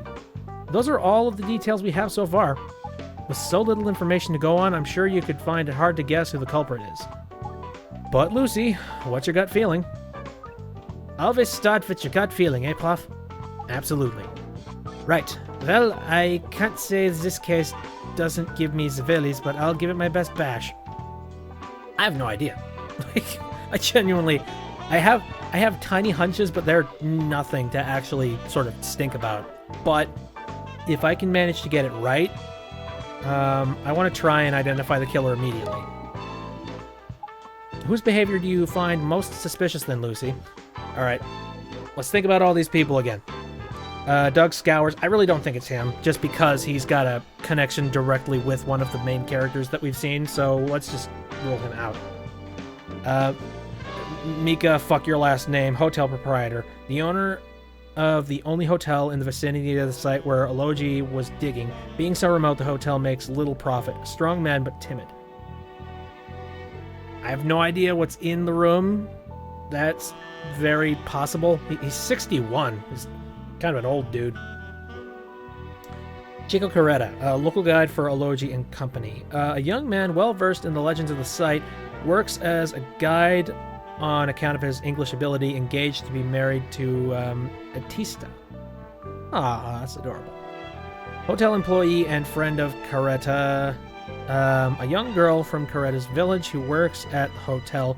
Being fluent in English, she taught Ketta. The pair are engaged to be married. Okay. And then there is the stone idol. An artifact found at the dig site, a stone statue that harbors a demon within. It is of great historical value, but vanished on the night of the murder and remains missing. Now, honestly, I'm going to be honest with you here, and I'm going to say the hunch that I'm currently having, and this is purely just because I've played the game before, I think it's Chico. Because I seem to remember talking and working directly with him in this mission. So this guy, I think they call him in, based on what kind of stuff they find at the site. I hate that. I hate that I remember that. But we're gonna see if this is true, and if it's not, then we'll go to the site directly and try and take a look at it, but we'll see. Well, as far as I can make out, the killer must have been that Ketta lad. Very good. Yep, yeah. I apologize. Yeah, so much of this shit has kind of been spoiled for me. Like, it leaks back into my brain. My throat's sore. Very good, Lucy. We're in complete agreement. I knew I found the right fellow. Yes, let's see. I'm 9.51. That's better than last time. 95.1% sure. I'd very much like to interview Mr. Ketta in person. I wonder where we can find him. It might take us a while to track him down, what with him living in the middle of the jungle there. I'll just bob out and see what I can find, what I can do, alright? Alright. Hey, Puff, we're dead lucky. Ketta's right here in town. It just so happens he's over doing a spot of sightseeing. Uncanny convenient. Wait, uncannily convenient, but still. Let's not waste the chance to call him in then. Already done. He's on his way right now. Good, then let's quickly go over what we know about the man before he arrives. Well, he's an expert on the ancient site and speaks some English, so he's a good choice as a guide. Yes, it seems English speakers are in short supply in the village where he comes from. Did you know this, Puff? It looks like Ketta and Atisa Lass are engaged to be married. They make a champion couple, don't they? Yes, they seem like a good match. Shame he's a prime suspect, eh? I still have no idea why. And here he is. Okay, right. Let's get to the truth. Let me just circle right next to you. Hey, buddy. Hello, you must be Mr. Chico Ketta, are you? Hola, you can call me Chico. I'm Alfendi Layton. I'm an analytical investigator. Feel free to call me Al if that's easier for you. And I'm Lucy. I'm the Puff's assistant. It's nice to meet you, Al and Lucy. So, I hear you've come over to do some sightseeing? Mariana tells me is... Mariana, she tell it to me that I come here is very nice. I think this voice is going to be easiest to do because it sounds confused for English too, like me. Well, we're very sorry to call you in like this and mess up your holiday. Is no problema. What's with the mask? He's my happy face. Oh, creepy. Crikey, makes him sound different and all with that sing on. Hey, amigos, do you want a gift? Ooh, gifts. I buy these cookies just before. Is for you. Oh, thanks very much. Very kind of you. Is this for mashing? It's tea, not... What? What is the... Okay, I have officially lost the plot on this English. See, it's right here on the box in the massive letters. Oh, okay. He bought tea, like tea biscuits. Okay. Oh no, I make mistake. Not another mask. How many of those things have you got? Am I correct in thinking, Mr. Ketta, that while your spoken English is excellent, you can't read or write it? Okay. Noted. I speak is good, no? I understand you. You understand me, see? Hi is wonderful. There's now to get excited about. So let's get down to business, shall we? We're investigating the murder of Dr. Archie Ologi, as I'm sure you're aware. We would very much appreciate your assistance in the matter, Mr. Ketta. Would you be willing to help? Si, I help you muchos. Excellent. So let's start by examining the corpse and the murder weapon, shall we? Hi, the walking corpse. That's a real mystery here. And there's the hut door to consider, of course. Somehow the victim was killed in a room locked from within. Is not the work of the... is not the work of the humans. Is the work of Diablo. keep your scary ideas to yourself, please, Mr. Ketta. It's like, it's really difficult to do both of those accents. I so badly want to do just the exact same one. A fascinating theory. Oh, come on, Prof. Right then, let's start our investigation on the scene. Alright, it's gonna be hard to kind of crack this nut, I'm guessing.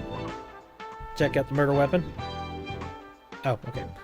So, where do you want to start? Murder weapon. Man. There.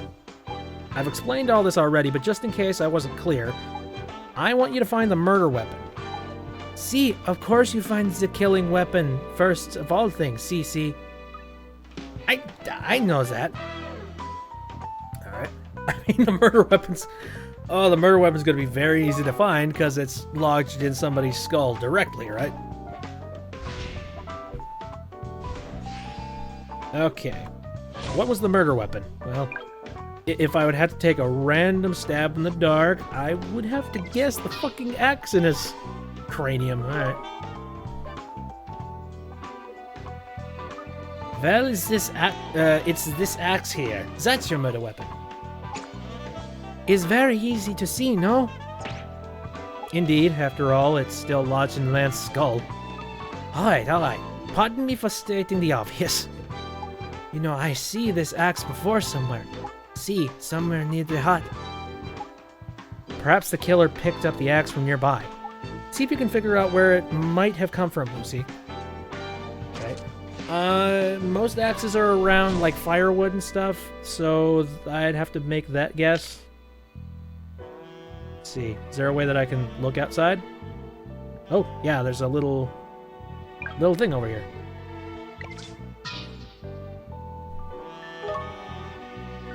Okay. What's an axe used for, eh? Splitting wood, of course. Yes, an axe wouldn't have been out of place here. See, is here where the axe was before. I am many times cutting the wood with Mariana. She's talking with me.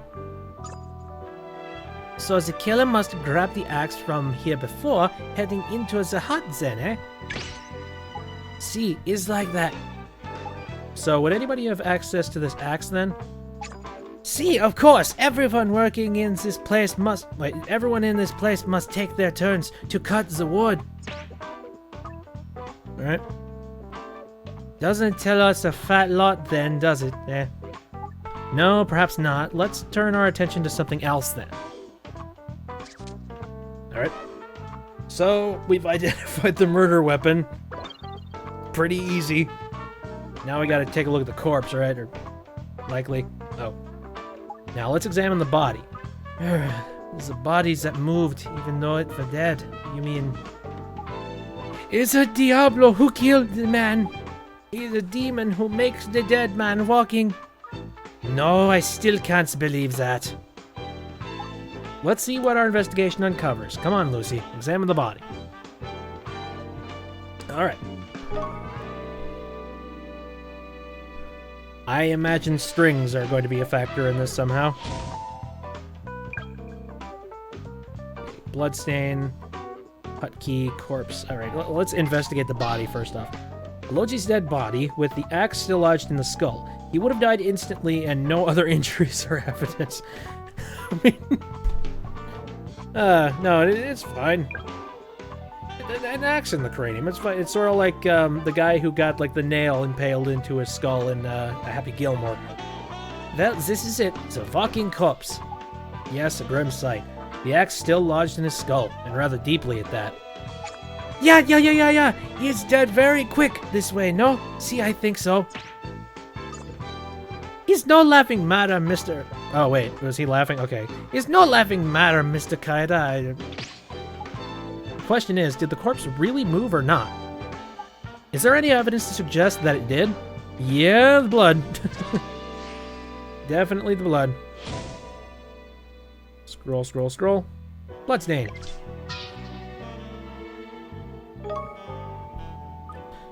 Alright. Well, there's a bloodstain here. Look, it's like the body were dragging across the floor, or dragged itself. It's certainly hard to deny that the body did indeed move from this chair after the death occurred. Now we must ascertain whether it moved by itself or whether somebody moved it. It's the Diablo who moves the dead, senor. Is punishment of the gods. Dead folk can't move around. That'd be too frightening to contemplate. There's no point wildly speculating about what happened. Let's simply continue our investigation. I like him. Straight down to business. No bullshit. Okay, there was that. And now we gotta check locked from the inside, the door. Alright. When the hotel proprietor and Miss Atista, yeah, so many names, Atista came running to the hut, they found the door locked. Yet when Mr. Motherfucker broke the door down and went inside, the killer was nowhere to be seen. I swear, like, I feel like some of these developers come up with these last names just to really confuse the fuck out of you. Alright. How did he or she pull that one off, eh? Maybe it passes through the walls. Or it makes itself minusculo and squeezes through the bars in the window. Both rather far-out ideas, thank you, Mr. Carreta. We're looking at somewhat actually based in reality, I think. Is a Diablo, this killer, is not worried about the reality. Let's take the possibilities one by one. We'll start by examining the window, shall we, Lucy? Okay. Hopefully we'll find that the window was not locked. Hope so. Okay. Window back here. Oh, it's barred? Jesus. Okay. That makes it a little harder. There's just one window in the hut, but with these iron bars on it. No, there's no way someone could have gotten through there. But if you are Diablo and you make yourself like a minusculo stone figure, then it's possible, see? No, it was a human who committed this heinous crime, but I agree, he did have the devil in his heart. So, next we must examine the door. Perhaps there's a trick that allows it to be opened without the key. Right you are, Prof. Let's have a look. Alright, investigate the door. Let's see. Fake knob, perhaps?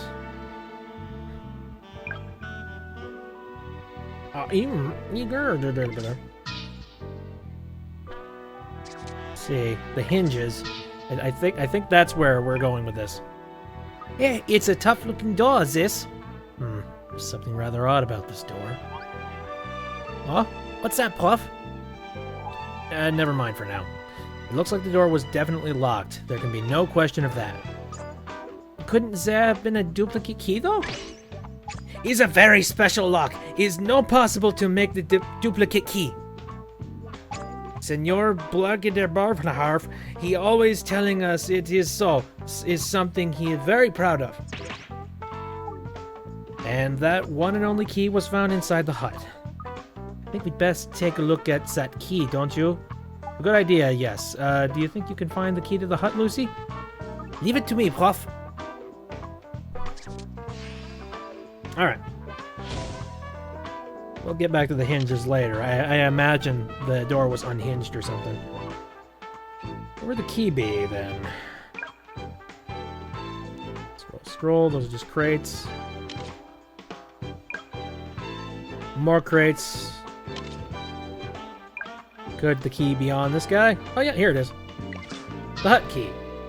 Constructed in a special way that makes duplication impossible. This is the only key to the hut. It was found in the victim's pocket. It's interesting. Over here, Prof. I found it. The key to the hut. In the victim's pocket, was it? Very interesting.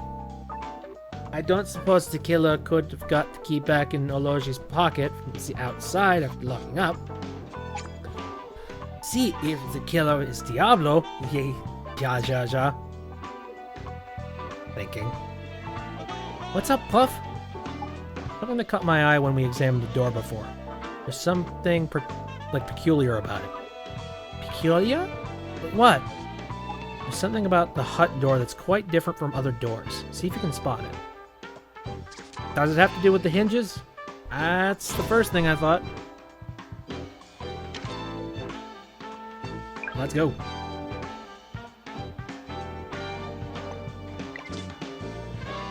Here's the mismatch. Hey, Pluff, there's a screw missing from one of the hinges here. And that's not the only peculiar thing. The hinges themselves are unusual. Oh, that's not the only peculiar thing. The hinges are Okay. That's what's been making it stand out to me. Is it because they're, like, on a weird angle or something? Really? What's funny about them? It's normal to fit the hinges on the inside of the door. Think about a normal house. If the hinges were fitted on the outside, it would cause problems, wouldn't it? You can see why, presumably. Yeah, because somebody could, yeah, the door could be removed. Someone on the outside of the door could have opened it by removing the hinges. Exactly. No matter how unusual the lock is, simply by removing the hinges, anyone could get inside with ease. So what you're saying here is, the hut wasn't necessarily the impenetrable fortress we've been led to believe. So we've cracked it. I no realize, is something like this possible? Incredible. It's a little too soon for celebrations, Lucy. We need some evidence that the door really was removed in that way. Look for the missing screw that will likely tell us something. No problem, Pluff. Alright.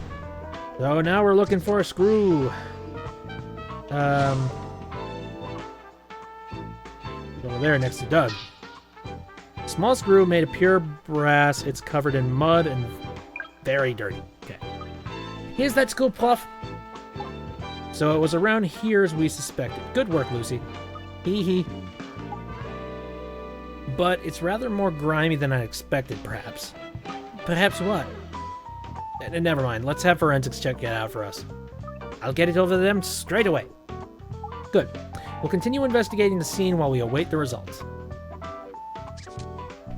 Alright. That's that. Oh.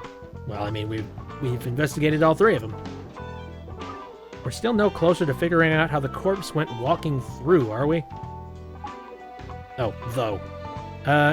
No, and the tantalizing mystery would seem to be the key to this whole incident.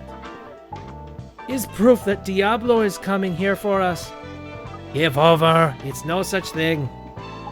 Still, we have gleaned some very important information. The hinges. I can't wait for forensics to get back to us with the report. I think you are wrong. Because it's Diablo who makes this man dead. No, it weren't. It were a human that done this. Like you or I. Why don't we consider the motive for the crime while we're waiting for forensics to get back to us? Is the motive? Yes, there's a very obvious reason for this murder. Okay, let me figure it out then. Let's see now, motive. Ah, a convenient piece of paper. Okay. There is a reason why Ologi was murdered. The crime had a clear motive. There's evidence that here that points to it. That's what you're looking for. Okay. I mean, they're like treasure hunters, right? From what I can figure out. Okay, so what we got back here? I didn't look. Suitcase. Let me look at the suitcase. Ologi's suitcase containing his archaeological data and notes. Made of aluminum, it looks weighty. It remains unlocked. I don't know if that's the evidence. I mean, maybe. Could it have something to do with any of the crates? Let's see. Crate A. The lid has been removed, but the contents have not been taken, despite being artifacts of considerable value. Okay. Crate B. The lid has been removed, but the contents have not been taken. Alright. C and D, maybe? Oh, God, C is empty. Let's see. Crate labeled C. The lid has been removed and the contents taken. It's completely empty now. The motive must have been crate C, I'd have to imagine. Yeah, let's choose this as the motive.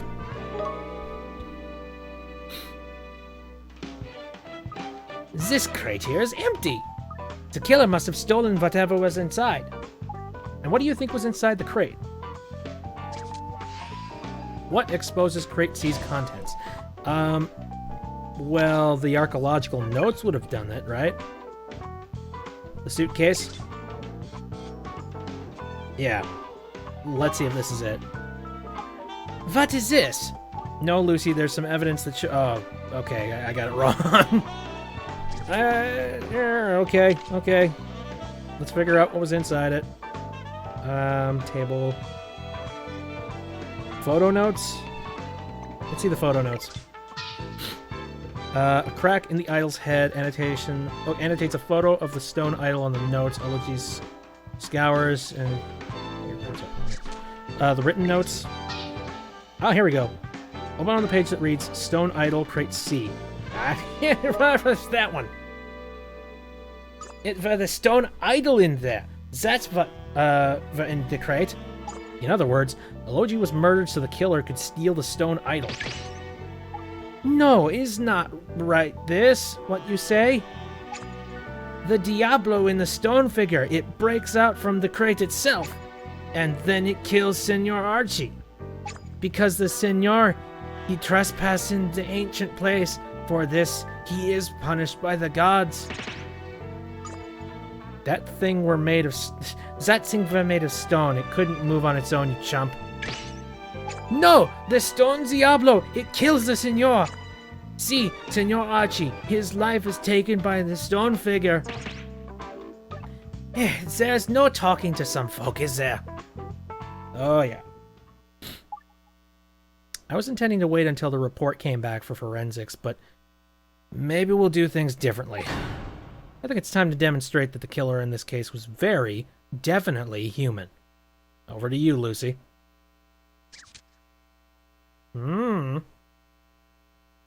Interesting. So, are we just gonna jump right into who the hell the killer is? Alright. I'm okay with that. Early end! Whoop whoop! I'm kidding, of course. This is not gonna be the end, for sure. The perpetrator of this crime, who killed Archie Ologi and stole the stone idol, could not have been a demon. No, the killer is human, but a human that possesses the heart of a demon. Oh boy. Ja. I heard that that's apparently the written version of, like, laughing in, like, I don't know, Spanish or something. It's no possible. The killer cannot be human. It's making no sense. It's impossible. This senor, he must be killed by the Diablo. Is the only way. The lad's getting worked up and more worked up, Prof. He's cracking. He's certainly determined to make us believe it were the work of a demon. It's not what I want you to believe, is what you must believe, because is the truth. The stone figure, who with the Diablo inside, it breaks out from the wooden box. It kills Senor Archie, and it escapes through the window. Even Senor Archie say he's a Diablo, no? He shouted in the telephone. Or it was a setup. That's also possible. Aye, is this what Miss Batista said in a statement, as it happens? I think you'll find that Cry was the killer impersonating Dr. Ologi. A simple examination of the intercom by the door will make that immediately clear, Lucy. Would you? Oh, I didn't even know there was an intercom. Alright, whatever. The intercom here, Puff, this is the only way to contact the front desk from within the hut, eh? Yes, and if Dr. Ologi had indeed screamed for help on the intercom, something would be very amiss. Do you know what that is? What's strange about the intercom? The sound quality is very poor. No, I don't think that doesn't. I don't think it cares. I didn't check the intercom. Shit. Okay. Strange about the intercom. Does it have any prints on it? Oh, I didn't check it. Oh, I should have. All right. I'm gonna go with prints have been wiped off.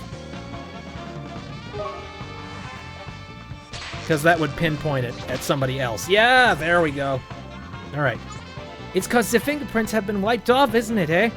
Ologi would have hardly had wiped off his own prints if he were in the middle of being attacked by a demon. Being careful, making sure he doesn't get accused of his own murder, like the last one we did. And surely no demon would be concerned with wiping its victim's fingerprints away. Yeah, most demons don't. I say nothing. No, it's pretty plain to see. The scream down the intercom were the killer impersonating Dr. Ology. Whoever it was knew he wouldn't be found out on accident on the poor sound quality. Oh, yeah. It's kind of difficult to tell who's who, and it's kind of like how apparently I sound exactly the same as, like, my dad on the phone or something. We don't sound at all the same. And that's not all. There's evidence on the scene that contradicts the possibility that the demon broke out of the crate itself. Do you know what the evidence is? Well, all the crates were open, so... 2, 4... Yeah, like, all of the crates were open, so why the hell would the demon have opened up all of the crates and ran? That doesn't make any sense. And... BAM! If the stone idol broke itself out of its crate it were in, then how come there's 3 crates with their lids off, eh? It is because... See, because the force... It's so much... No, it's not. I don't think so. I think the killer didn't know what was inside each crate, so he opened the crates one by one until he located the stone idol. Maybe the Diablo... It is making a person do these things for it? You just won't let this Diablo thing go, will you? Demons like that of which you speak do not exist. What do exist are humans with demons in their hearts. Who has the demonic heart in this case, Lucy? Why don't you enlighten us? If I had to take a random stab in the dark, I'd have to go for you. Fucker. Yep. Alogi's killer were you, Mr. Ketta. Muchacha, it's hurt me very much you say this. It is true, and someone is taking the stone figure, if it's true. Why you think it me? You have something evidence that I am killer? Broken English is much? Certainly we do. Along with one other piece of evidence, the 3 open crates heavily implicate you in the crime. With the additional evidence, the truth is blindingly obvious. Is it? I don't know. I didn't look at the room. Let me give you a hint. It has to do with the biscuit. Oh, I see. I see it. Okay. The crates and blank give the killer away. It would have to be something that he specifically wrote then. What would it be? Signs, table, written notes. Photo. Oh yeah, so the written notes like clearly said what was inside all of those crates, but he wouldn't have been able to read them, right?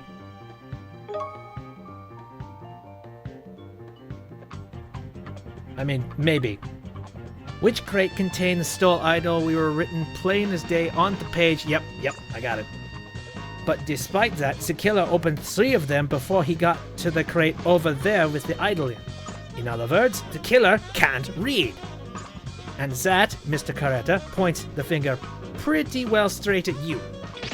Oh boy. We found your fingerprints all over the notebook. So we know without question that you saw what was written in it. But since you can't read, it didn't help you.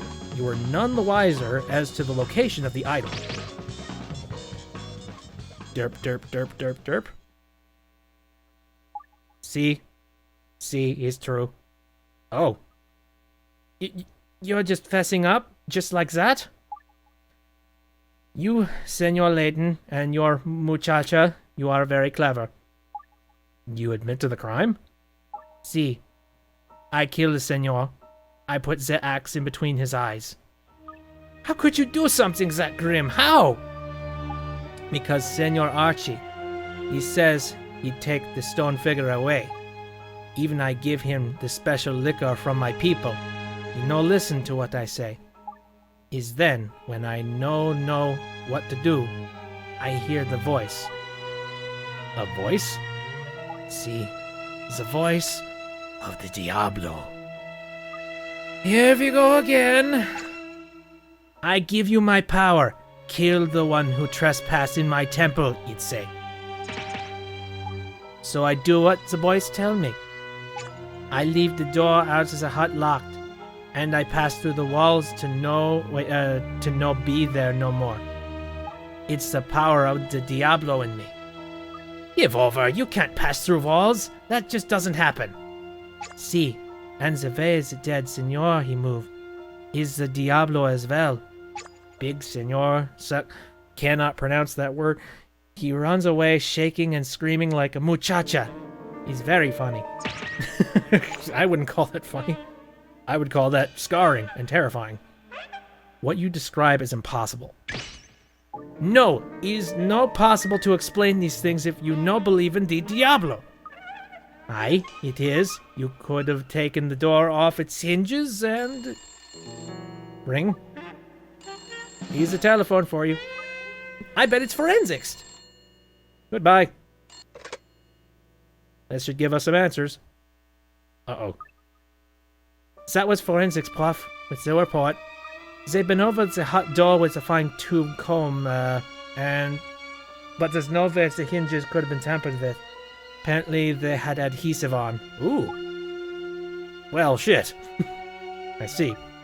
Apparently, the owner saw a screw missing a few days earlier, so he drowned the hinges in glue.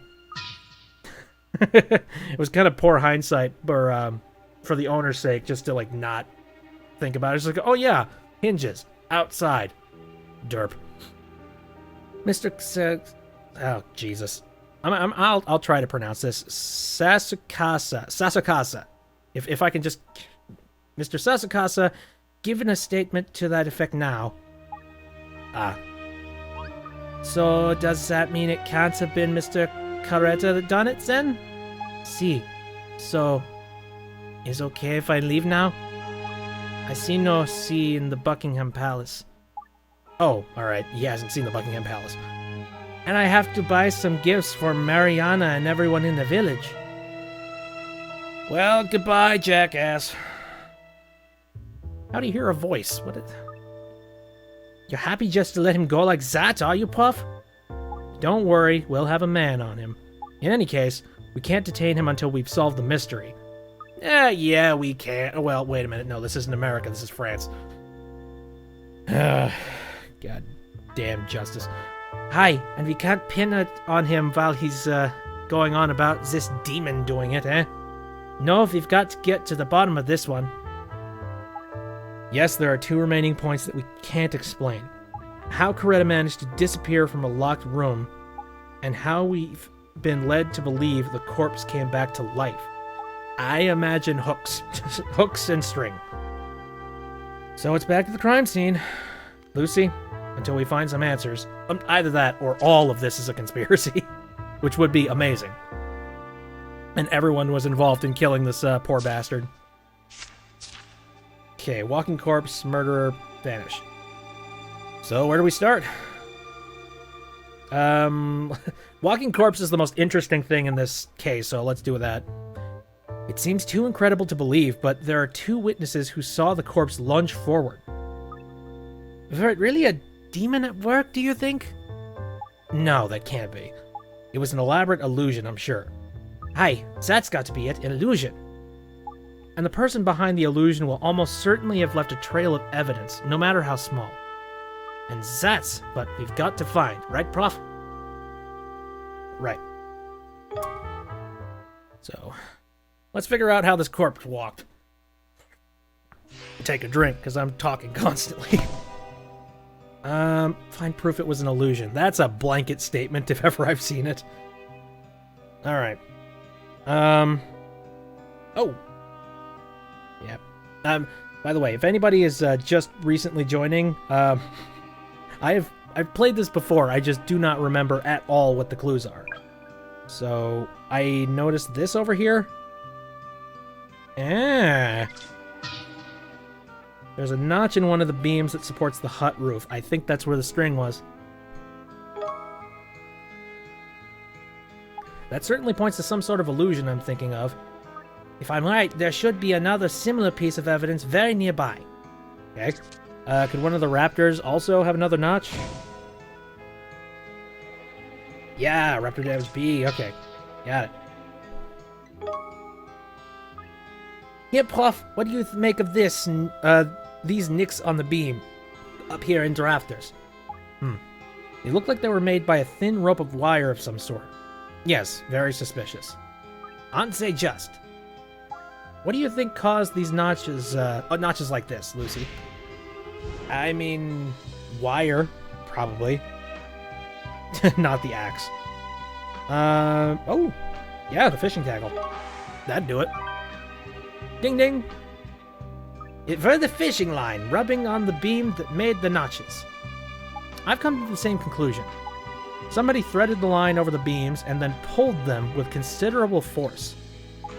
And there must have been something heavy on the other end of the line to counteract the force of the pull. Of course, we all know what that was, don't we, Lucy?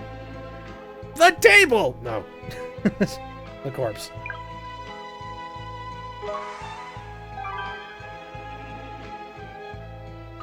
Well, it were the body tied up to the end of the line, weren't it? What else? Indeed. The fishing line passed over the raptors and was tied to the corpse. That explains how the killer made something spectacular appear to happen. Which was, of course, caught a huge fish. I caught a fish that was this big. Made the body move. By tying the fishing line to Olorji's dead body and giving it a good tug at just the right time, the killer made it look like the fellow moved, even though he were dead. Correct, which solves the mystery of the walking corpse. So, I assumed that, like, the lines were probably connected by, like, fishing hooks, along with the fishing wire and crap. Alright, how did the murderer vanish? Or did he? Ketta claimed that he passed straight through the hut walls using some demonic power. But we all know that such things do not exist. Maybe not, but the door and the window are off the table and all. Just how did the lad do it then? Well, if the hut was genuinely locked from the inside, it leaves only one possible conclusion. How did Ketta arrange so that the hut was locked from the inside? We already know he didn't have a duplicate key. It's, you know, it's a key that they've already said countless times. You can't duplicate it. You can't duplicate it.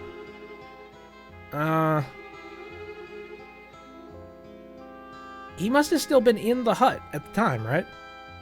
That's all I can think of. If he managed to pull the string as after he lifted them, right? Yeah.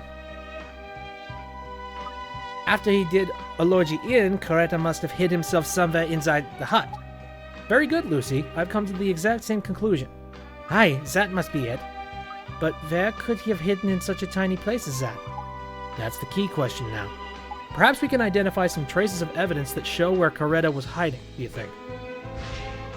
Right? I think I remember where he was.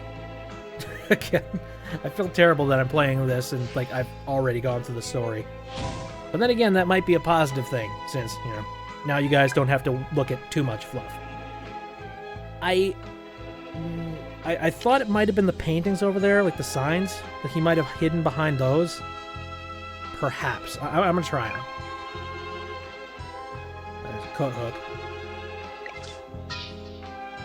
Some signs once used at the hotel, now being stored in the hut. Many are large, some even exceeding 2 meters in height. Wait, find proof that Ketta hid in the hut. Okay, I think I'm off point here. I need to find proof that he actually hid there. Right? Nope. Wait, zoom out. You know what? Fuck it. I'll tap on the painting, see what happens. Probably not. I don't think that's relevant, Lucy. Well, I'll have a bit more of a think. Yeah. I do think he hid behind the paintings, though. Okay, proof that Ketta hid in the hut. I mean, well, the proof is that the body moved. Like, that's the thing. Like, it doesn't make a whole lot of sense, aside from that, because why would it move? You know what? Yeah, fuck it. I'm just gonna choose the corpse. He must have. Oh, god damn it. Alright, fine. You guys have any ideas? Not the blood stain. I mean, maybe it's the crates? Maybe he hid in one of these? Gear? Nope. No. Alright. And over here, this is just where the axe was located, right? Yeah, the chopping block.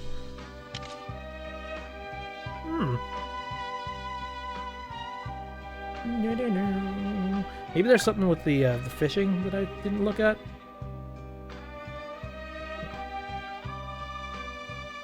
Don't think the fish and tackle would have anything to do with it.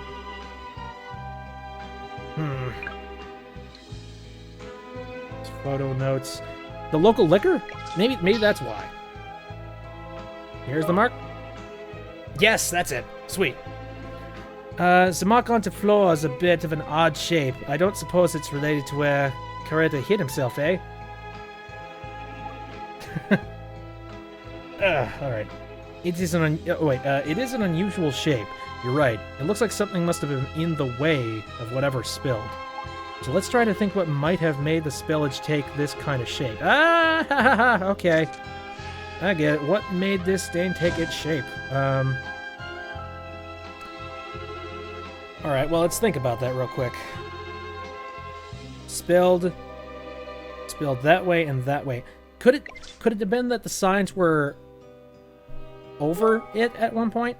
Yes, yeah. It must have been one of these big signs. It must have been put here and gotten to way of whatever spilled.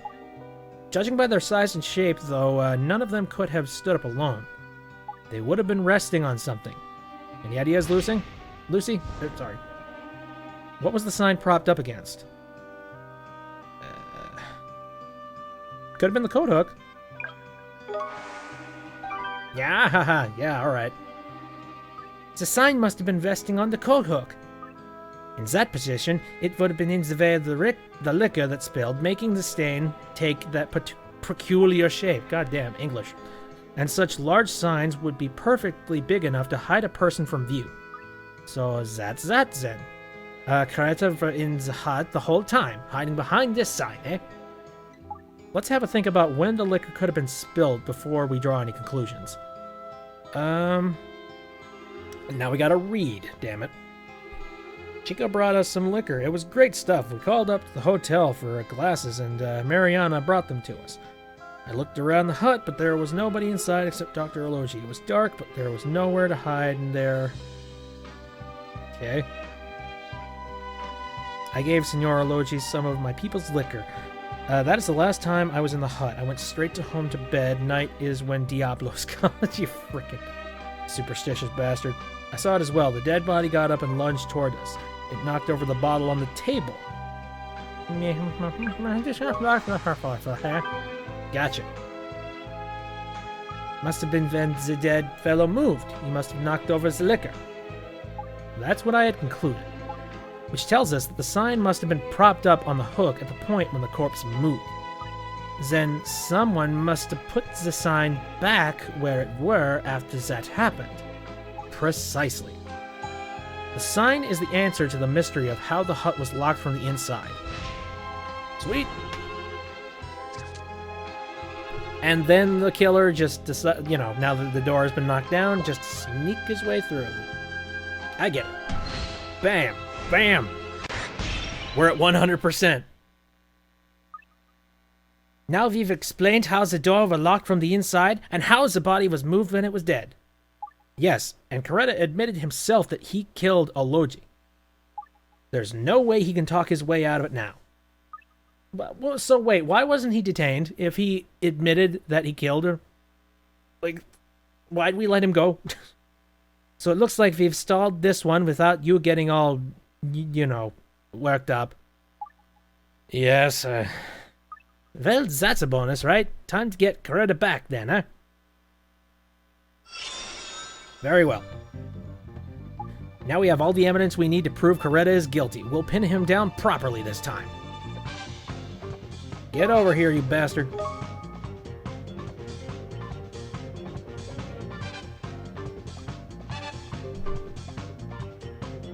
Loading. There we go. Conclusion. Okay. So, how was your excursion to Buckingham Palace? Is no the season to see inside, they say. His big problem for me, Mariana, she's looking forward to my pictures. I no want to make her sad, is why I climb over the fence. Oh, he's... That is a lawbreaker and a half, good lord. Okay, I need to move my friggin' chair. Alright. But the policia, he no like this, he bring me back to you. Oh, really? I have no idea why. By heck, Puff, you alright to stick a tail on him? It would seem so, yes. You no need me, is okay. I like to see more of your beautiful city. We do need you for somewhat, Mr. Ketta. Aye, you seem we've figured out how you did it. But I tell you already. I kill Senor Ologi with the axe, then I am disappearing through the wall. I'm afraid that can't be. Humans cannot simply pass through walls. If is no true, how can it be, Senor Layton? Allow us to take you through the events of the night one step at a time. It was your fake cry for help over the intercom that brought Mr. Sasukasa and Miss Atista to the hut. When they got there, they find the door were locked. There can be no question about that. Absolutely. And the one and only uncopyable key was in the victim's pocket. So Mr. Sasukasa was left with no choice but to break down the door to gain entry to the hut.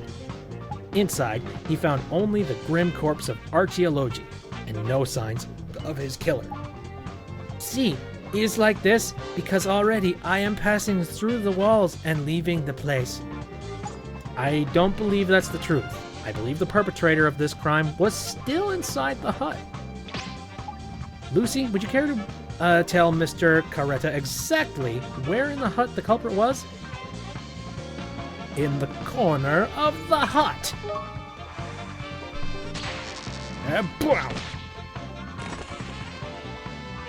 The killer were hiding in the corner of the room. Hey, muchacha! You no listen what the senor... Wait, you no listen when the senor, he say he saw inside the hut, huh? He say is no one inside but this corpse. No one. Nada. Ja. That's not quite right. Mr. Sasukasa said that he did not see the killer in the room. But though he'd failed to see the killer was, in fact, inside. But thanks to a certain obstruction, he was hidden from view. Hi, an obstruction in the form of... Crate A. Crate B. Oh man, I wanted to see crate C and D. Damn it. Signs.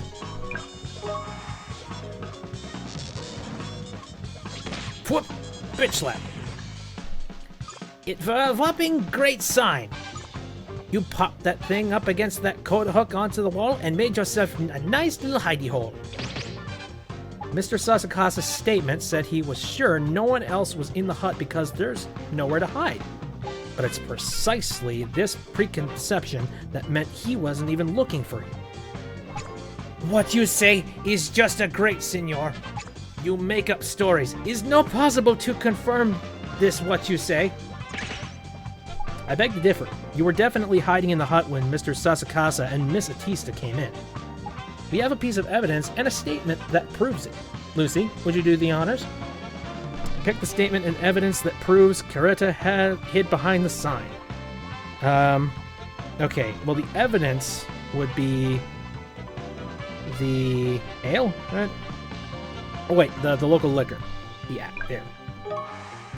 And the statement is that one. Take this, bitch! Hi, it's the liquor that spilled onto the floor that proves it. The only way it could have made a straight line like that is if the sign was stood interweave when it spilled. And Miss Atista's statement confirms the liquor was knocked over when the corpse lunged forward. That proves that the sign was propped up against the coat hook when she and Mr. Sasukasa burst into the hut. See? So, is no way to say is someone behind this sign just because it's there? Can you prove this? Oh, you cheeky so-and-so. And this means, of course, we know it moves, see? or the liquor is no gonna spill. It's only the Diablo that can make the corpses move. Not quite. If that's your rebuttal, allow us to dispel the myth of the walking corpse now. Lucy, tell Mr. Ketta what the killer used to give the illusion of the corpse coming back to life. It was some fishing tackle. You cocklord! The killer tied some fishing line to Ologi's dead body. By giving it a tug from the other side of the room, it pulled the corpse up off the chair and made it lunge forwards. No, you see these fishing lines if they tied the dead senor. You see them, and you know it's a trick. Not necessarily. Why didn't the witness notice the fishing line tied to the body? Let me see. It must have been dark, right? Let's see. Where does it say in here that it was dark? Let's... Yep, it was dark. It was dark! Fucker! Yep. Mr. Sasukasa said in his statement that it was dark inside the hut. Thin, translucent fishing line in a dark room and a corpse with an axe lodged in its skull. Faced with such a shocking spectacle, it would be very easy to miss a clear, thin line. You only imagine what you want. Is no evidence for this what you say? Why, we have evidence, all right. And that would be... not the hinges. Yeah, raptor damage. Hey. Bitch! Says nicks made by the fishing line interrupters of the hut. And by considering the position of the notches, we can infer where the killer was standing to pull the line. So you see, we know the killer's location was... a corner of the hut. Gotcha. Following the line from the body over the beams where the nicks are, you get to the corner of the hut. The same corner that were hidden from view behind the signs that were resting on the coat hook. It's compelling proof that the killer, in other words, you, Mr. Ketta, was hiding there behind the sign. See? I just do it like is telling me to do. Like you were told? See, I hear it. The voice of the Diablo is telling me if I do everything like she tells me, is all going to be okay. She?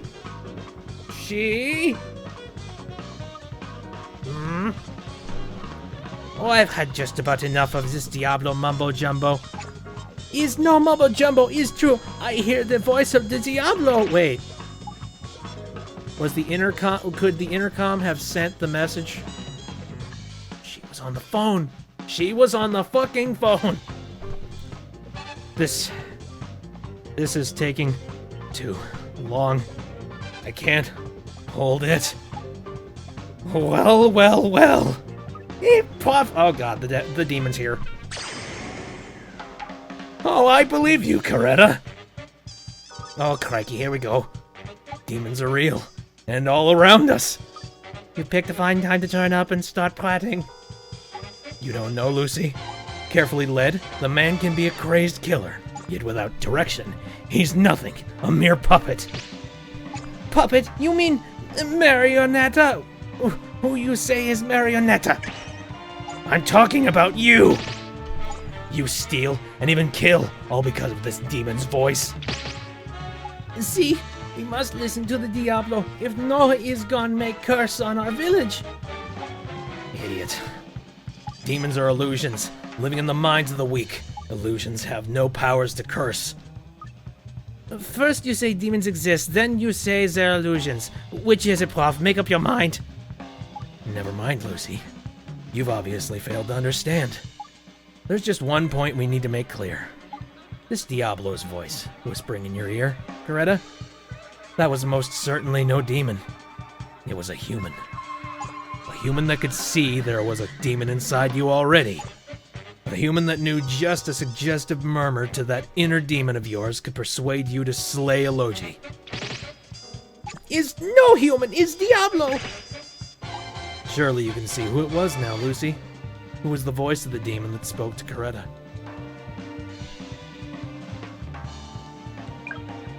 Oh boy.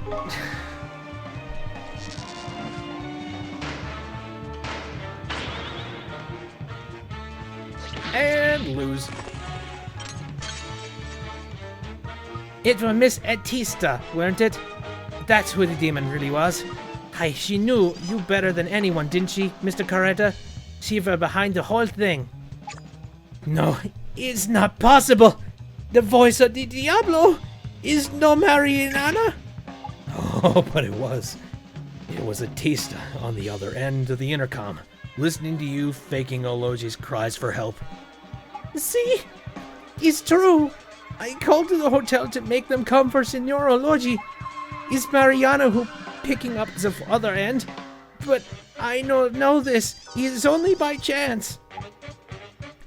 You say the sound quality of the intercom was poor? You instantly recognized the person you were speaking to as Atista? See, it's normal. I know my novia. We gonna be marrying together. Oh, I know.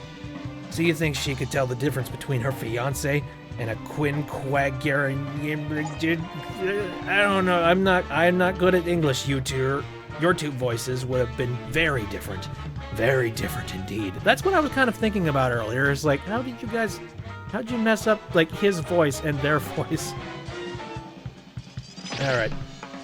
See, it's different. But I am making is an imitation of the Signor. Tell me, Ketta, why are you here? Why England? Why now? Is because Mariana, she... Oh yes, of course. Mariana. She suggested you come, didn't she? She suggested it, just when the investigation in the murder was being reopened. It's by chance! It's only by chance! You've seen my little crime scene reconstruction toy, haven't you? Collecting the data for it is a pain. It takes a great deal of time in the original scene of the crime. There would have been a lot of activity. It would have been quite impossible for Sas Casa hotel staff not to get wind of what was going on. It's not Mariana, it's no her. She is nothing in this crime, nada. Steady on, Puff. He's getting a bit... What? Something wrong? Somehow your voice isn't quite in line with the bravado of your mask anymore. Caliente, quiet! That's enough, Puff. You know it's true. You even blurted out yourself when we unraveled all your little tricks. If I do everything like she tells me, you said. No, no, no, please, no. You know the truth. You've known for some time. The demon's voice you heard was the voice of your fiancée, Mariana Atista. She used you, like a pawn in her devilish games. Oh god, he's attacking. Stop it now, Puff, come on! Quiet, Lucy! Curses. I was just about to... that was just getting interesting. Oh god, he was about to commit murder. He was about to slaughter someone. Jesus Christ. Well, that was a roller coaster ride. Is the Puff okay? What was his voice again? God. Yeah, he'll be alright. Miss Sick looking after him. Miss Sick's looking after him. I reckon he'll wake up before long. Yeah, I wonder. Wait, I were that worried. No sense worrying, Lucy. Nothing we can't do anyway. Wait, nothing we can't do. Anyway, don't you want to know what happened with the case? Good lord. It's harder to read this guy's lines because of, like, the weird accent he's got.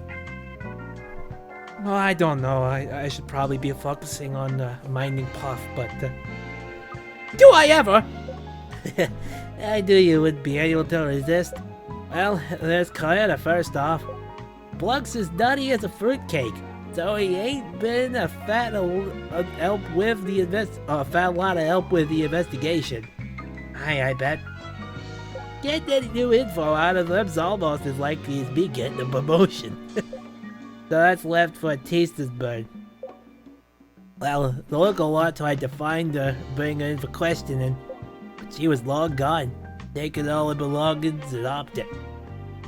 I wouldn't mind betting she was planning that from the start. Yeah, maybe, but that ain't all, you know. Turns out, Batista weren't her real name at all. No one knows nothing about her. She's a total enigma. Give over, really? Oh yeah, she's only turned up in the village about half a year ago. Jesus. Con artist. And there for me thinking she and Ketta must have been childhood sweethearts. Hang on. So are you saying Ketta's only been learning English for 6 months? Suppose it must have been, yeah. That's some kind of black magic in itself, eh? And what becomes of the stone idol? They had found it, have they? Batista must have made off with it. Yeah, I don't know. It's a case buttoned up, but now it's fixed. That's just how it goes sometimes, love. Anyway, best we get back to work, I suppose. Oh, aye. I wonder how Puff's getting on. Well, I don't suppose he'd thank me for disturbing him just to ask him how he is. Oh yeah, just one more thing. By heck, Dusty, you're fighting the life out of me. The Bluff's in the clear now. Oh, that's good. Yeah, he says thanks and that. Will you pass it on to Al? Aye, of course I will. I'll go and tell him right now. Yeah. So much for privacy. And leaving Al be. Well, that was a roller coaster ride. Anyway, I seem to... So I know for a fact I went through that one. I went and everything before that. This character I've never, ever seen before. I think after this, everything is fresh for me. So, ooh, I'm looking forward to that. But yeah, it's getting kind of late. I think we're gonna call this one good for today. That was fun. I'm looking forward to the next one. Although next Sunday I'm probably gonna dive right back into doing some more Oxenfree, because I've heard that game is not that long, and I'd like to get it squared away, finish doing stuff in it. But aside from that, today's pretty much done. So, thanks everybody for coming on in to watch this. If you want to check out this stream anytime after it's done, you can go to my YouTube channel. It will be uploaded there shortly. Which, oh, I just remembered. You remember yesterday when I recorded that gigantic thing for Stardew Valley? Like the 4-hour stream? Yeah, that finished, let me see. That finished up at about 3 o'clock p.m. today. Well, actually, it finished uploading at 3 o'clock today. I don't even know if it's still processing or not. Who knows? That's kind of why I try to keep these as consistently long as possible, so they all come out at relatively the same amount of time. Anyway, so yeah, but this will be uploaded to my YouTube channel sometime soon, within the next couple of days here. I stream on Saturday, Sunday, and Wednesday, all of them at 7 o'clock.